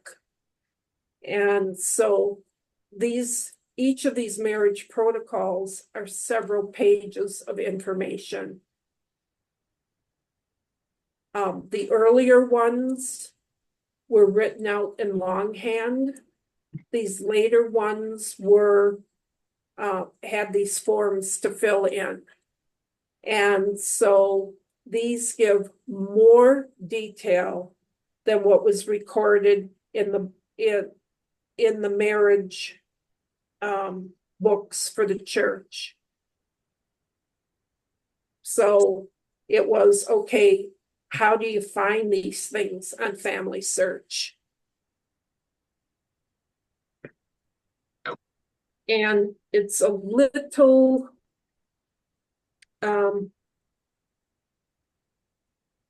hard.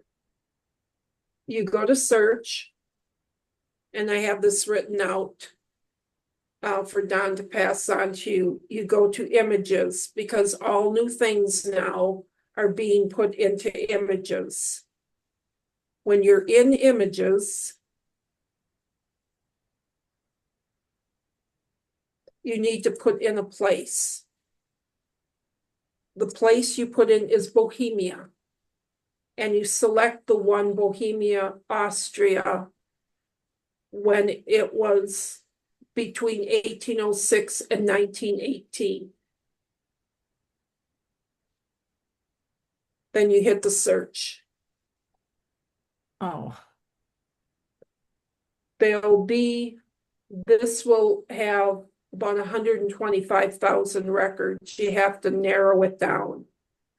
If you want to play with it a little bit, they have it narrowed down to some different areas. But I think they're just working on it. So I'm just going to close that up. They have select collections. They're not making this very easy for us, but the information is here. There's a list of 14 different collections.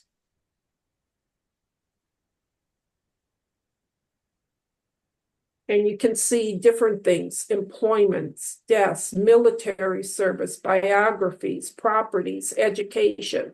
They're putting a lot of information on Family Search. What we're looking for is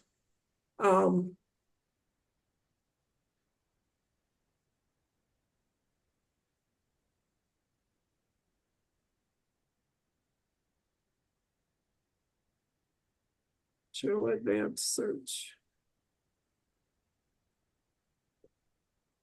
Down at the bottom. Record type. from the list, I want religious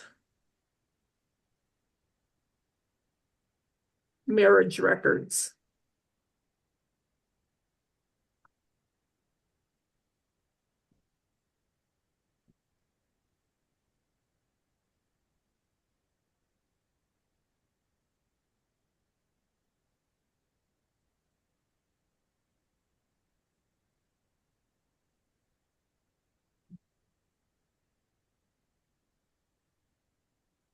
Just refresh the Let me page. go down my list and select it this way.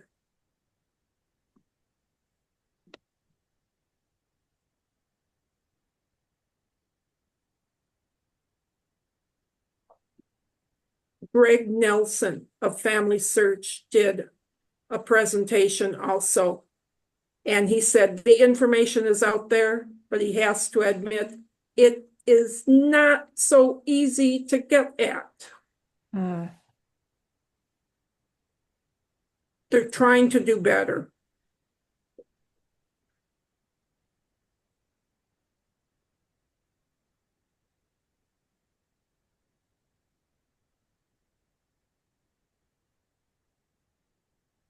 We're getting closer.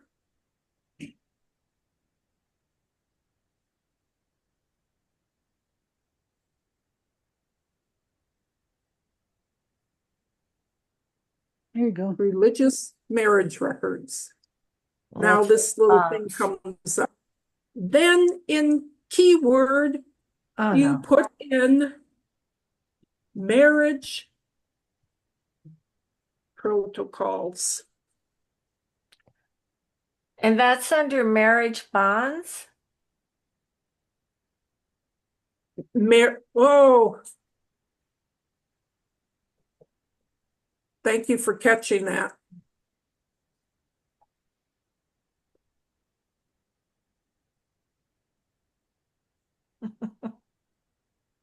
It's religious marriage records.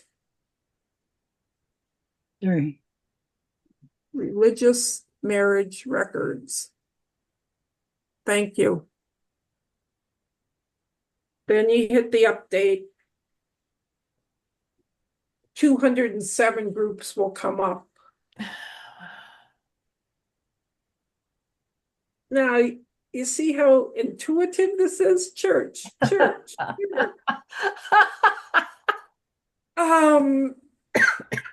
Now, they gave an example of this one. Blanca used this example in her presentation. And that's how you get to the one that I showed you. So, with that being said, Blanca also said that they're starting to scan and put on Family Search death examination certificates. I could not find them. I believe, Blanca, that they're there, but you can see this was a little difficult to get to. The death examination certificates that she said that are going online is when you're looking at death record. Sometimes they have a number. She said that's not what these certificates are associated with. The numbers mean, one might mean tuberculosis and two might mean the plague or something like that. These death examination certificates are when someone died, somebody had to go and view the body and fill out this death examination certificate. Then this was provided to the parish priest, and when he recorded the funeral information, he took briefly the cause of death off that certificate and put it on the death record. These death examination certificates may have more information than what ended up on that funeral record of the why and the how of the person dying. So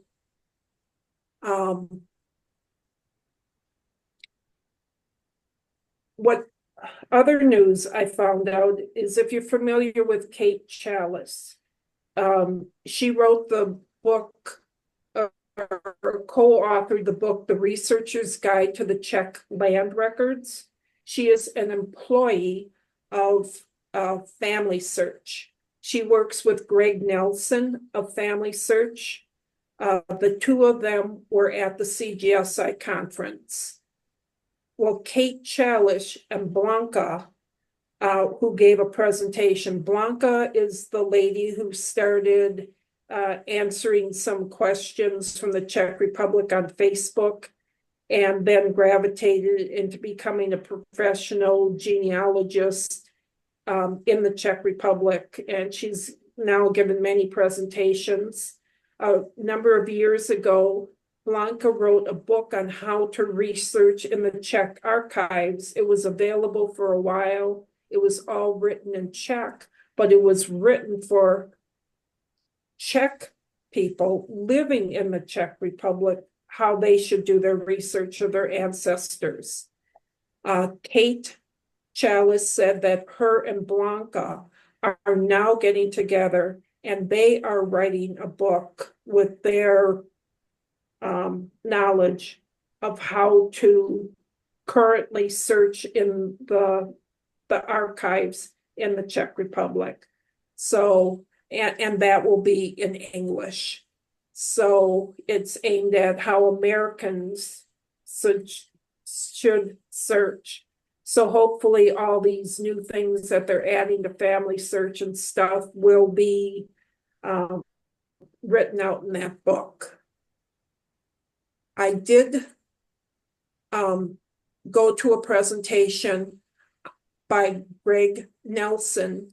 He lives in Idaho. He works for Family Search, and he is the Family Search content strategy specialist for all of Europe, East Europe, and Central Asia.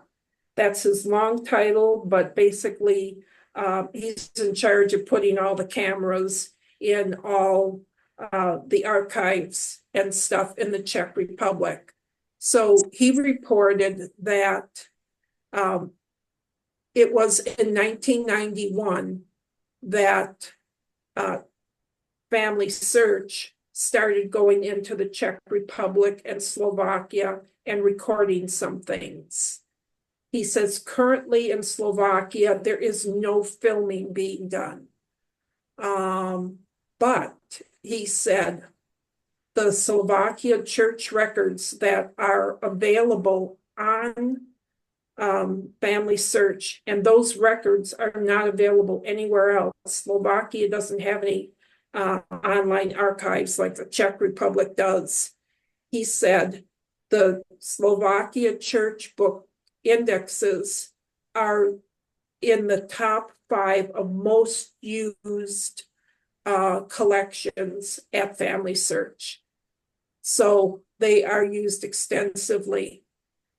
And so while no filming is being done in Slovakia, he said currently there's 11 cameras in 6 of the 8 main archives that are actively doing filming. They're not in the Prague archive. Either the Prague has a regional and a city archive. They're not in those. They're in all the others. I asked him a question. I said, do you have any intentions of going to the district archives to do some of the scanning of the things that are there? And he said, currently what's happening is the district archives are bringing their books and information to the main regional archives like Traban and Bruno for them to scan the things there. And so then the main archives have them that they can put on their websites. So I was kind of surprised to, I just assumed that if Traban had the records online, that everything that was online was housed in their archives, but that's not so. It could be also from the district archives in the area. He did say that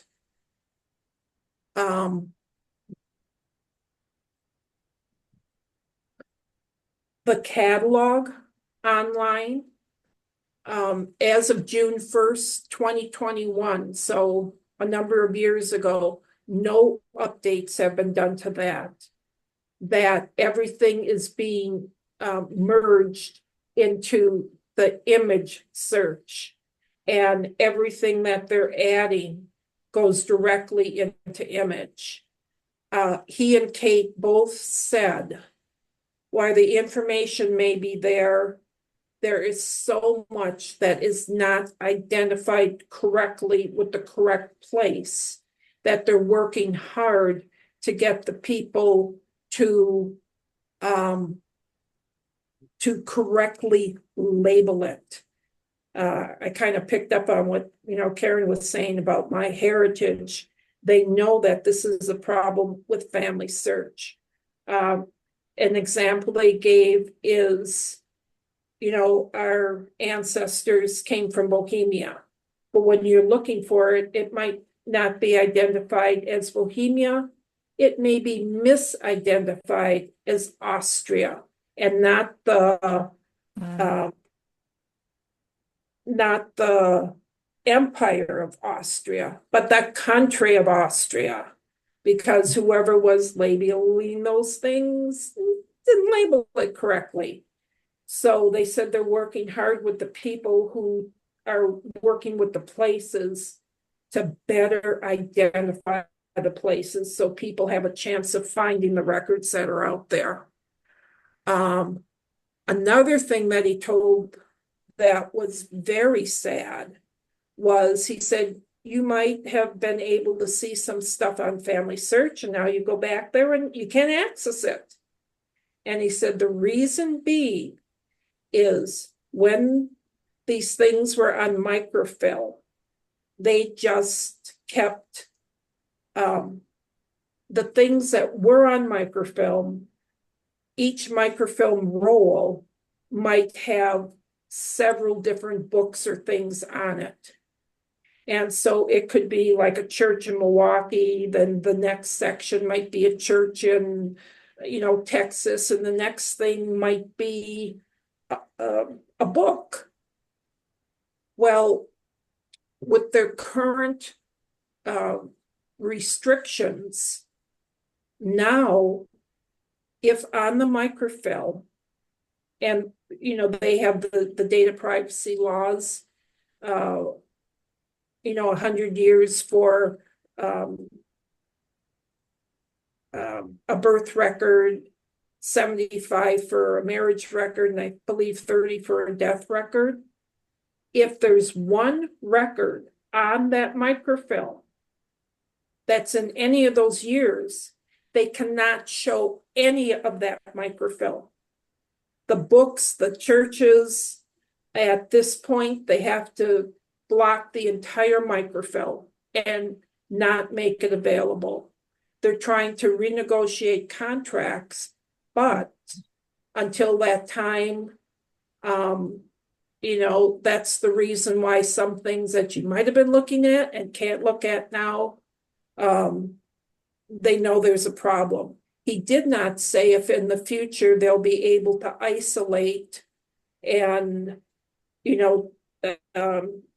break up parts of the microfilm and, block several images that can't be shown without having to block it all. So that was kind of sad to hear. He did say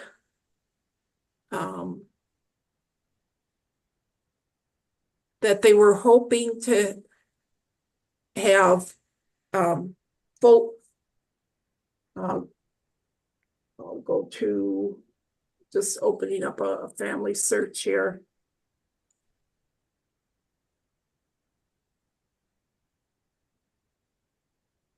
If you go to that full text,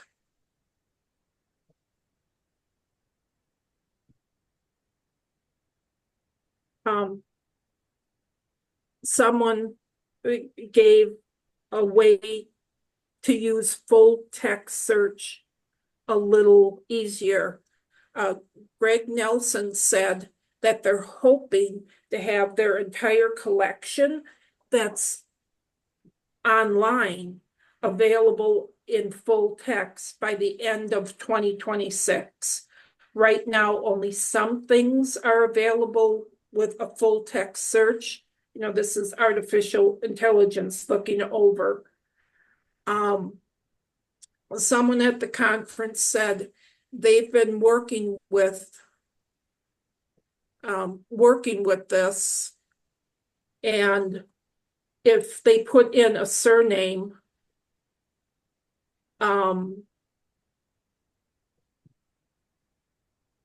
they get the same results, whether or not they use this technique I'm going to say.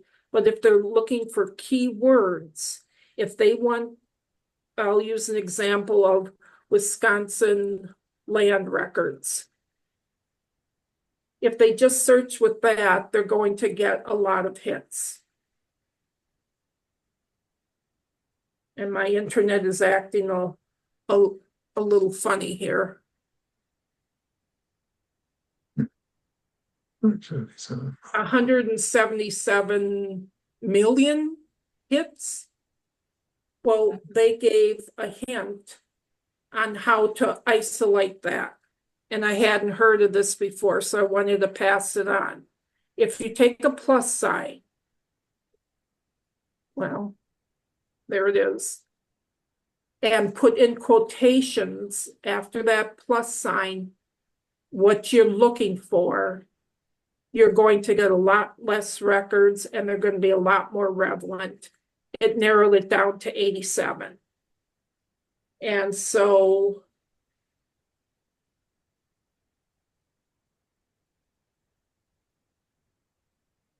while it's not, you know, here it's pulling up the deeds from Chippewa County, while it has some extraneous stuff, it really narrows down what you're looking for. So I just wanted to pass that hint along with you. And there's not much more I wanted to say. I'm just scrolling down the list here. Sandy left. She was talking about Czech citizenship.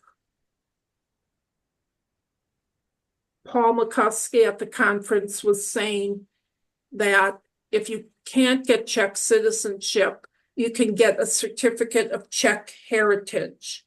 I believe that's called a confirmation of belonging. And so there was more information about who's eligible for one of these things and why you might want to have it. So this link and the link at the official site on the Czech government for this confirmation of belonging is in what I sent Don to pass on to you. While people might want to have this, is if you want permanent residence in the Czech Republic or to stay an extended length of time.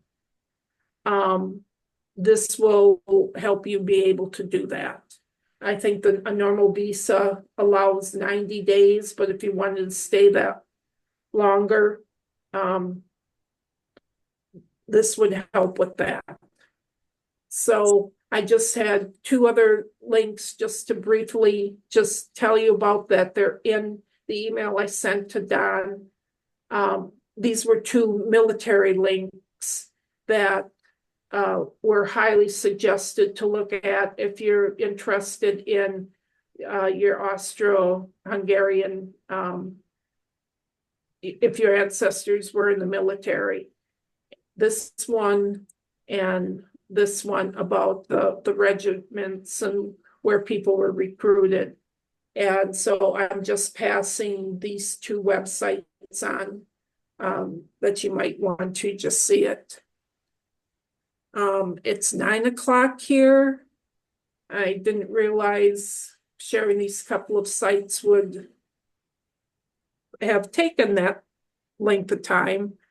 So, does anyone have any questions or suggestions on what we should talk about at our next meeting that we're having in January?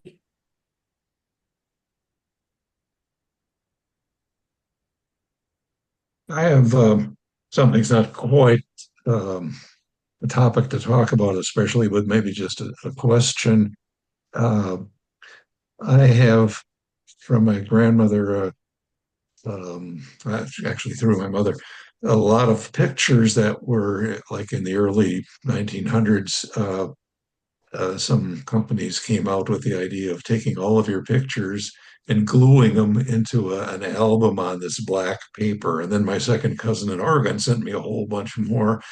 And she was able to tell me what some of them were, but some of them I was able to peel a little bit off, and I could see there's writing on the back. And I said, "Oh, what is that?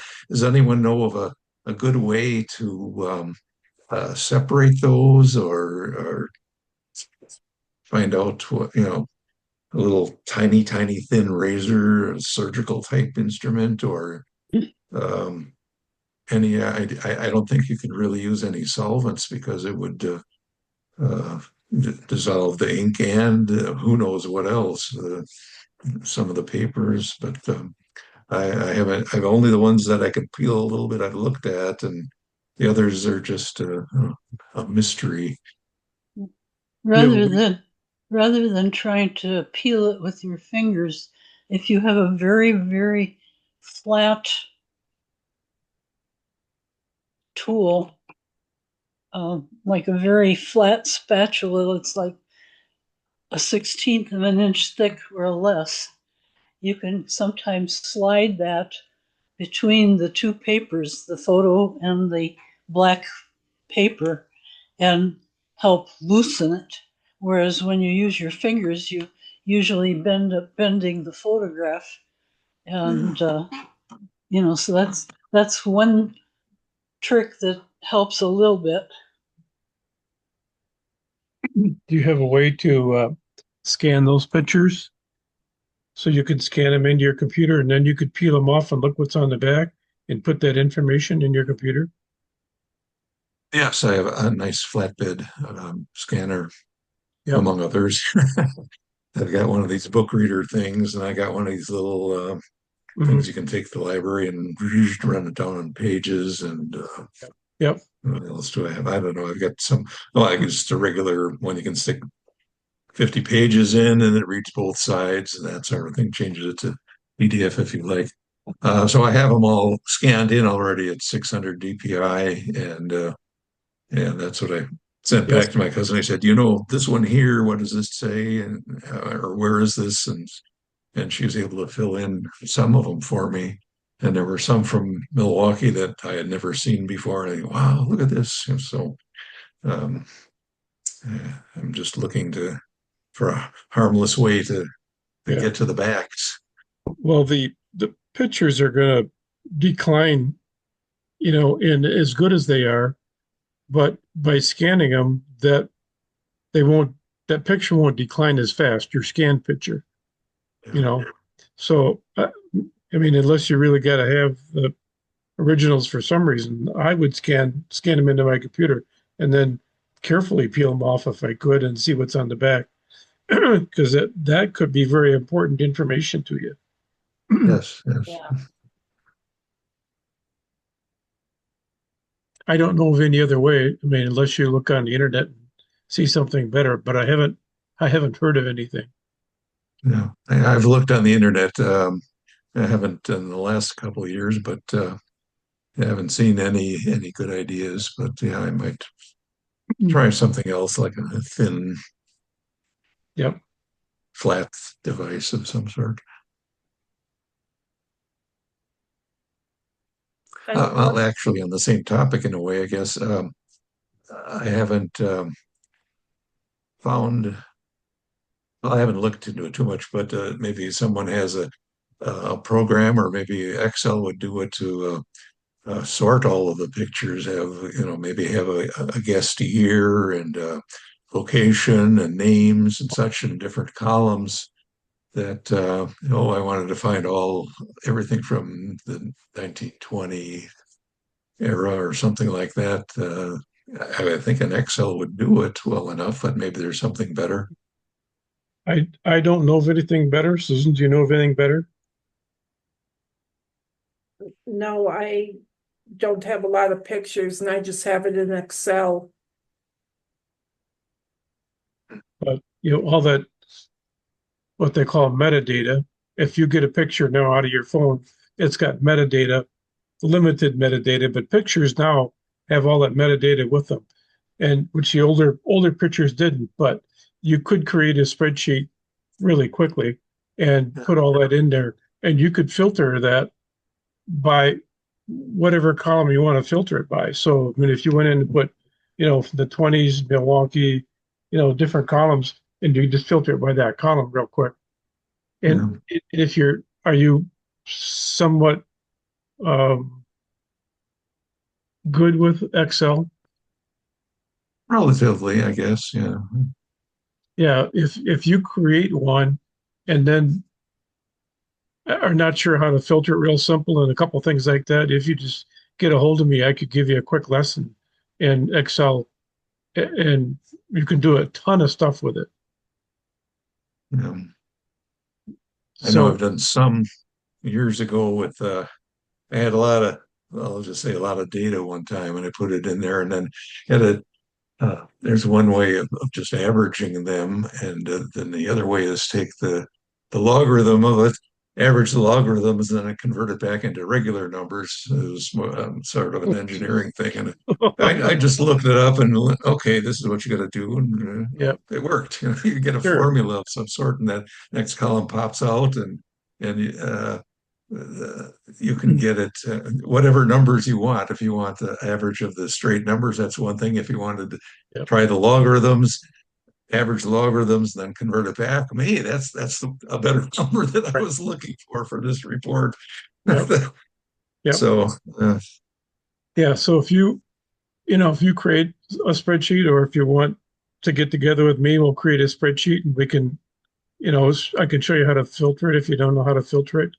Because filtering really, most people don't use it, and filtering really can help you do a lot of things because you can do multi-filters at one time. Yeah. And It's really not much different than creating an address list. I do a Christmas card list, for example, with 5 million different columns, and I use some of them for some purposes, and I use some of them for different purposes. And, yep. Yep. So if you, like I say, if you create something, I don't know anything, but if you create something or you want to create it together with me, let me know. We'll find a time to do it. And then, you would have it and we could even share it with other people too. Yeah. The only problem I would see with something like that is if you have a group picture with, say, 10 people in it. If you got just one person, you can create a column for just that one person, but I separate a first name in one column and a spouse in another column and a last name in another column, and then I'll have family for another column and another one, I'll have an email address and another one I'll have something else. But if you've got 10 people, either you do 10 separate entries, which you could do fairly easily by just copying, except changing the name of the person. But it's, that's a good point. Yeah, I've got something like that. Yeah. So, Karen, do you have a spreadsheet that's like something like that? Well, my Christmas card list is. I don't use one for the genealogy. Mm-hmm.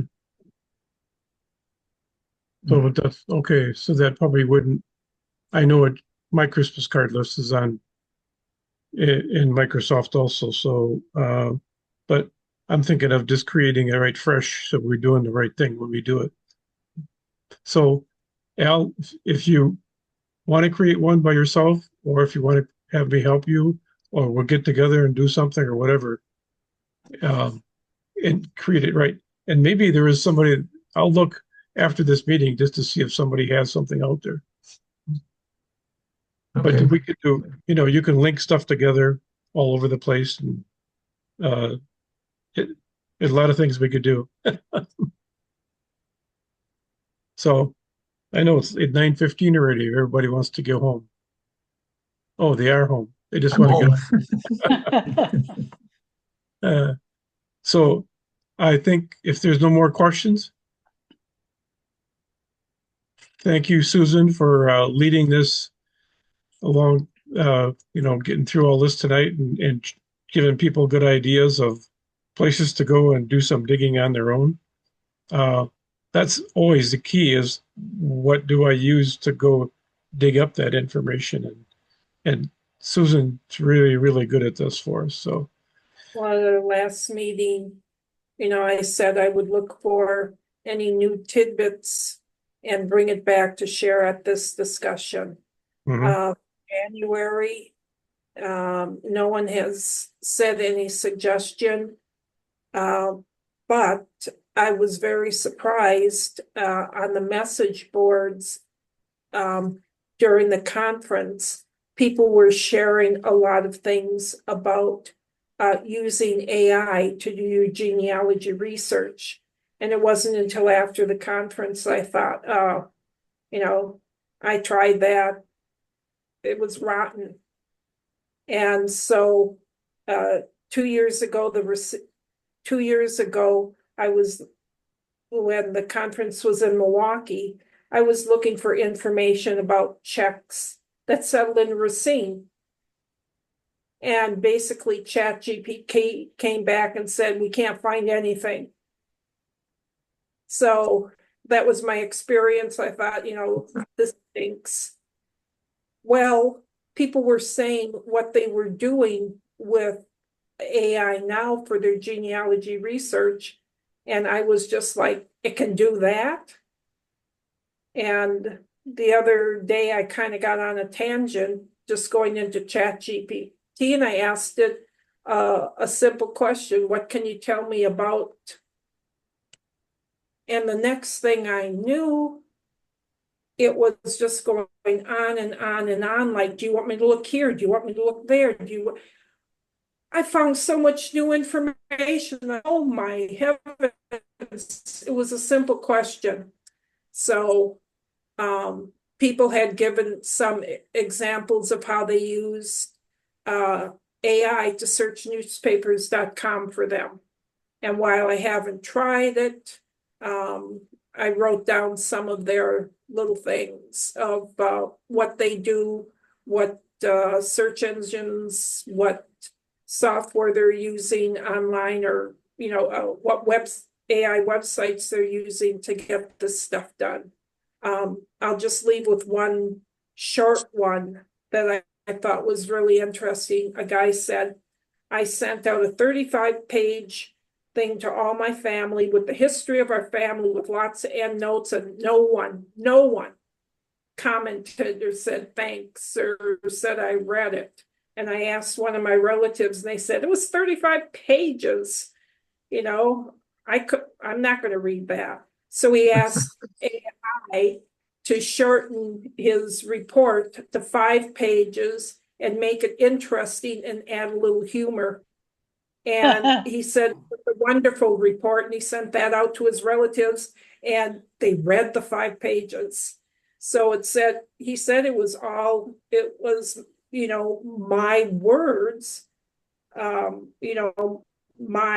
how I write, but it was very condensed. Yeah. And other people had very specific things like, I have the tax records. Well, I'm not going to go on and on. It was how they could get AI to put information they had into tables just by asking them. And that was with newspapers.com. They asked AI to search newspapers.com for their grandfather by this name. with this occupation, living in this place, and put it in the table form, all organized for them with the date of the newspaper and what the information in that newspaper was, and it did. So that's, it's like, wow, AI can do all this different stuff. So if anyone has used AI or has any examples, I guess I'd like to learn how to use it a little bit more to do genealogy research. I didn't realize it was capable of what it's currently doing. So Wasn't there a presentation at CGSI conference on AI? yes, but I didn't go to it. Mhm.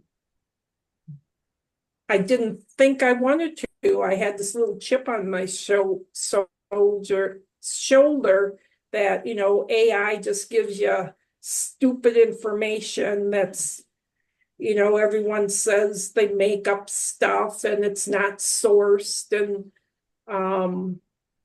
so that's a chip I had on my shoulder about AI. So I didn't even have it on the radar to go to that. It was after the conference, looking at the message boards and looking at the syllabus and stuff, that I realized, I'm missing a bunch of stuff because I'm not using AI.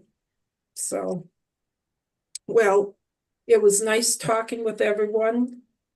Have a good holidays, get to the holiday folk fair. Anne will be there at the Czech food booth. There's a Czech culture booth, a Czech sales booth.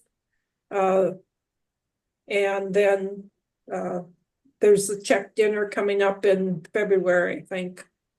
So until January, happy holidays to everyone. Merry Christmas. Eat lots of turkey for Turkey Day, and we'll see you in 2026. Yep. Bye now. Bye, everybody. Bye.